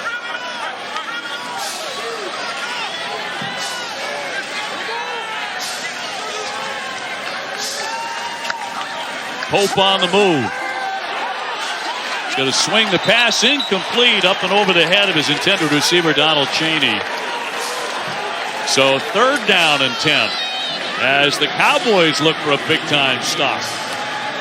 And that was going to go big time there. They had him on the screen. They had a pressure, screen into the blitz. Going to be a big play.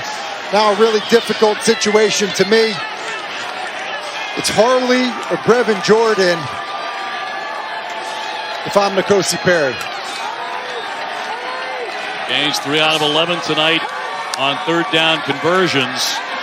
And here they come with pressure. He gets nailed. He got the pass off, but it's broken up by Thomas Harper. They wanted Jordan again, who has been such a huge target, but busted up by the Cowboys. That was all-out pressure, zero coverage, and Perry's going the right place with the football. Gets it out on time to Brevin Jordan, and that's right to his hands. It's a great job of N'Kosi Perry hanging in there as Harvell Peels running free right up the middle to get a shot on him. That was a really well-thrown ball to Brevin Jordan. To me, the story for N'Kosi Perry has been these drops. And Lee will launch the punt. Stoner will take it inside the 30-yard line to begin the drive for the Cowboys, on top by just 3 points here. With a little over 4 minutes to go, a 53-yard punt by Lou Headley. Spencer Sanders with a star turn tonight here in Orlando, Florida. No question about that. 304 yards passing, 4 touchdowns, no interceptions. Dave, that 10 for 46 rushing, I think, could come into play here. If the quarterback run game may be a way to salt this one away.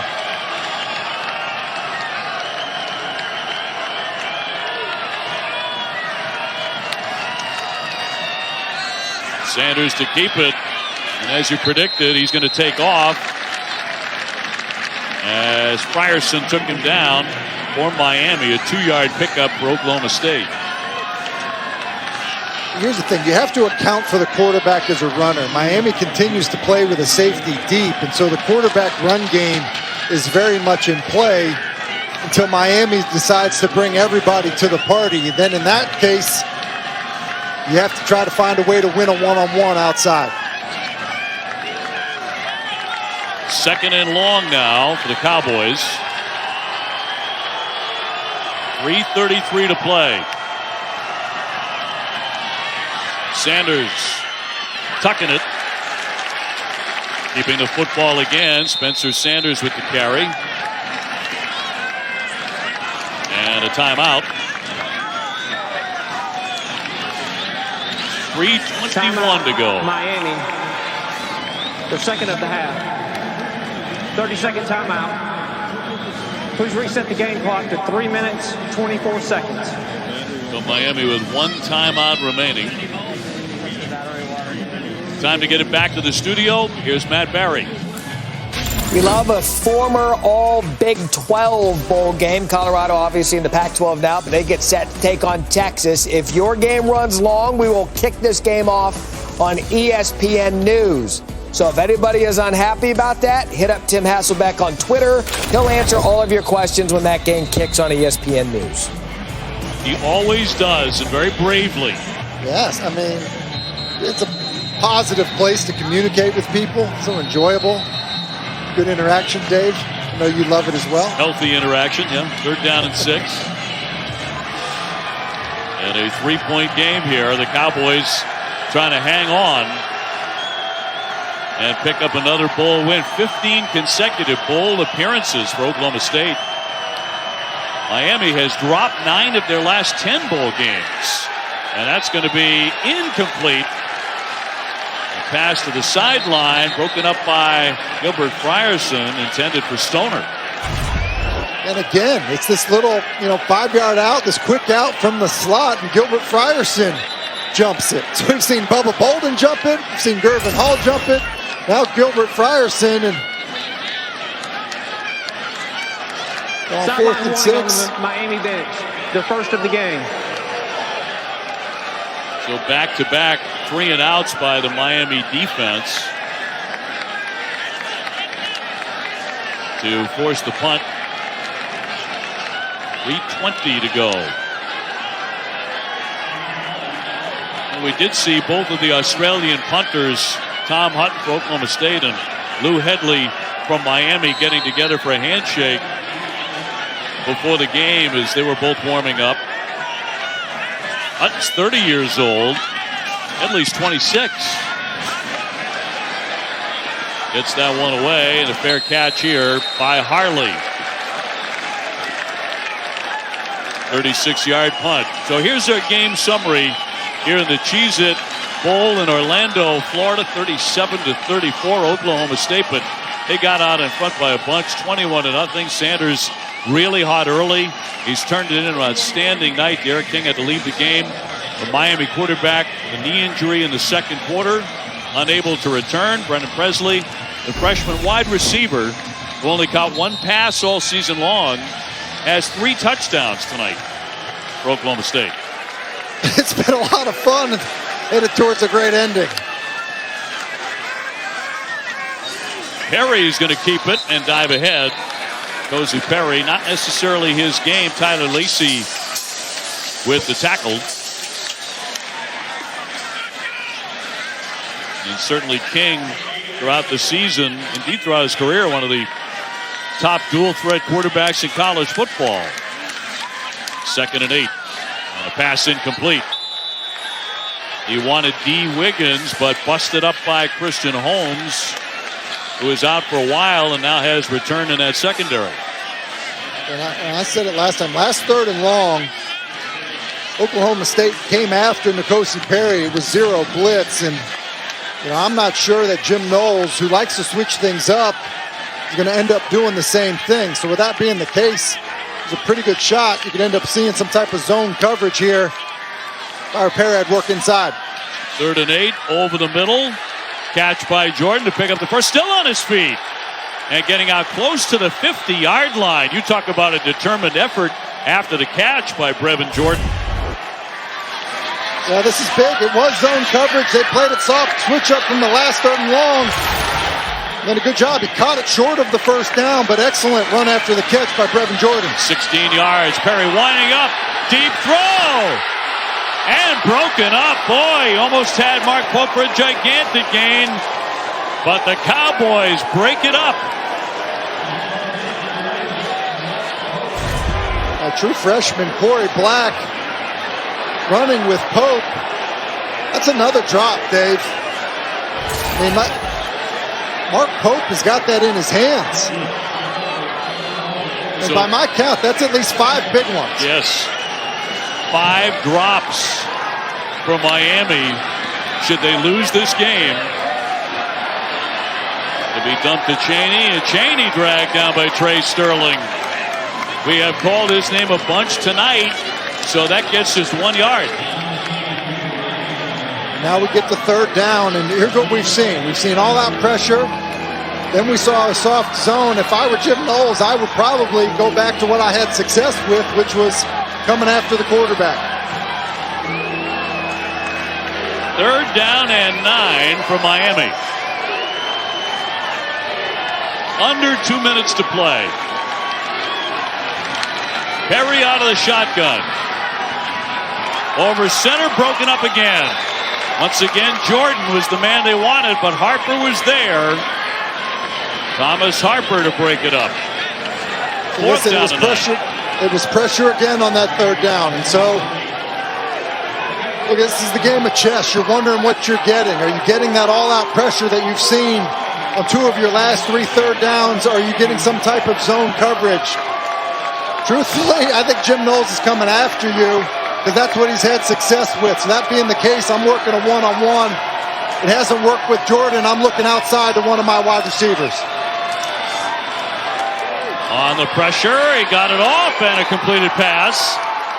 Michael Redding stopped by Malcolm Rodriguez, but defensively they come through again and unable to pick up the first down.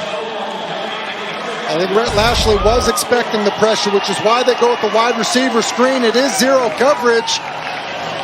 They just get too much pursuit. That's just great effort from Malcolm Rodriguez, because if he doesn't turn and retrace and go make a play on the wide receiver, that's not only a first down, but potentially game-changing score. So the Cowboys with the stop of the night with 1:36 remaining here in the Cheez-It Bowl. And what has been a very, very entertaining night. Time now for tonight's Capital One Player of the Game, Spencer Sanders, the quarterback for the Cowboys. Boy, did he come out slinging it, Tim, and he was impressive. Well, he almost earned Player of the Game in the first quarter, Dave. He was that good with how he started, and just continued to battle. You know, over 300 yards passing. You see the 4 touchdowns. He was also smart with the football. You know, and then obviously the rush yards as well. And to do it without your best wide receiver in the game in the second half, and he was outstanding.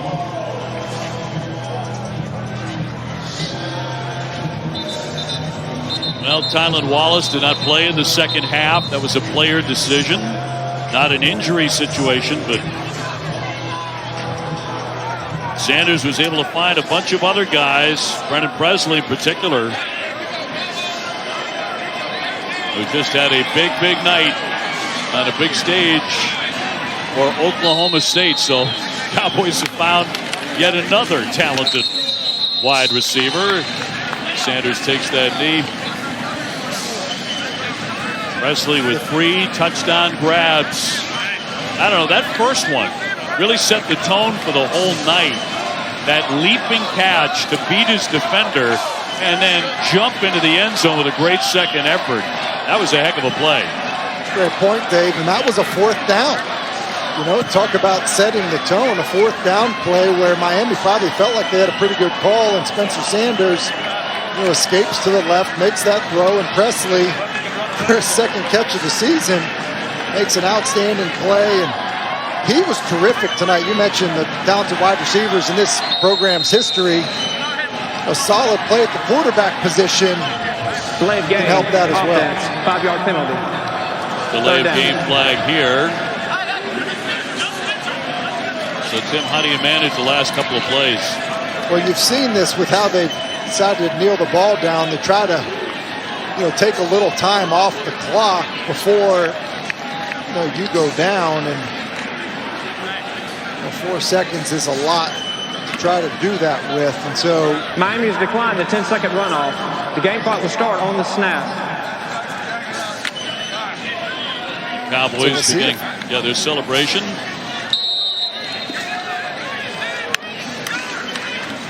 They're down at 25, and he will duck down.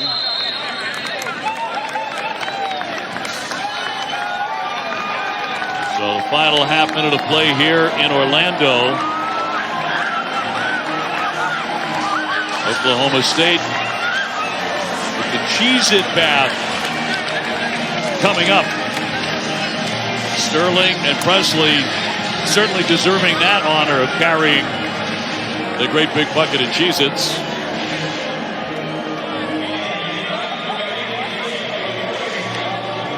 And Miami about to drop to 8-3 for the season.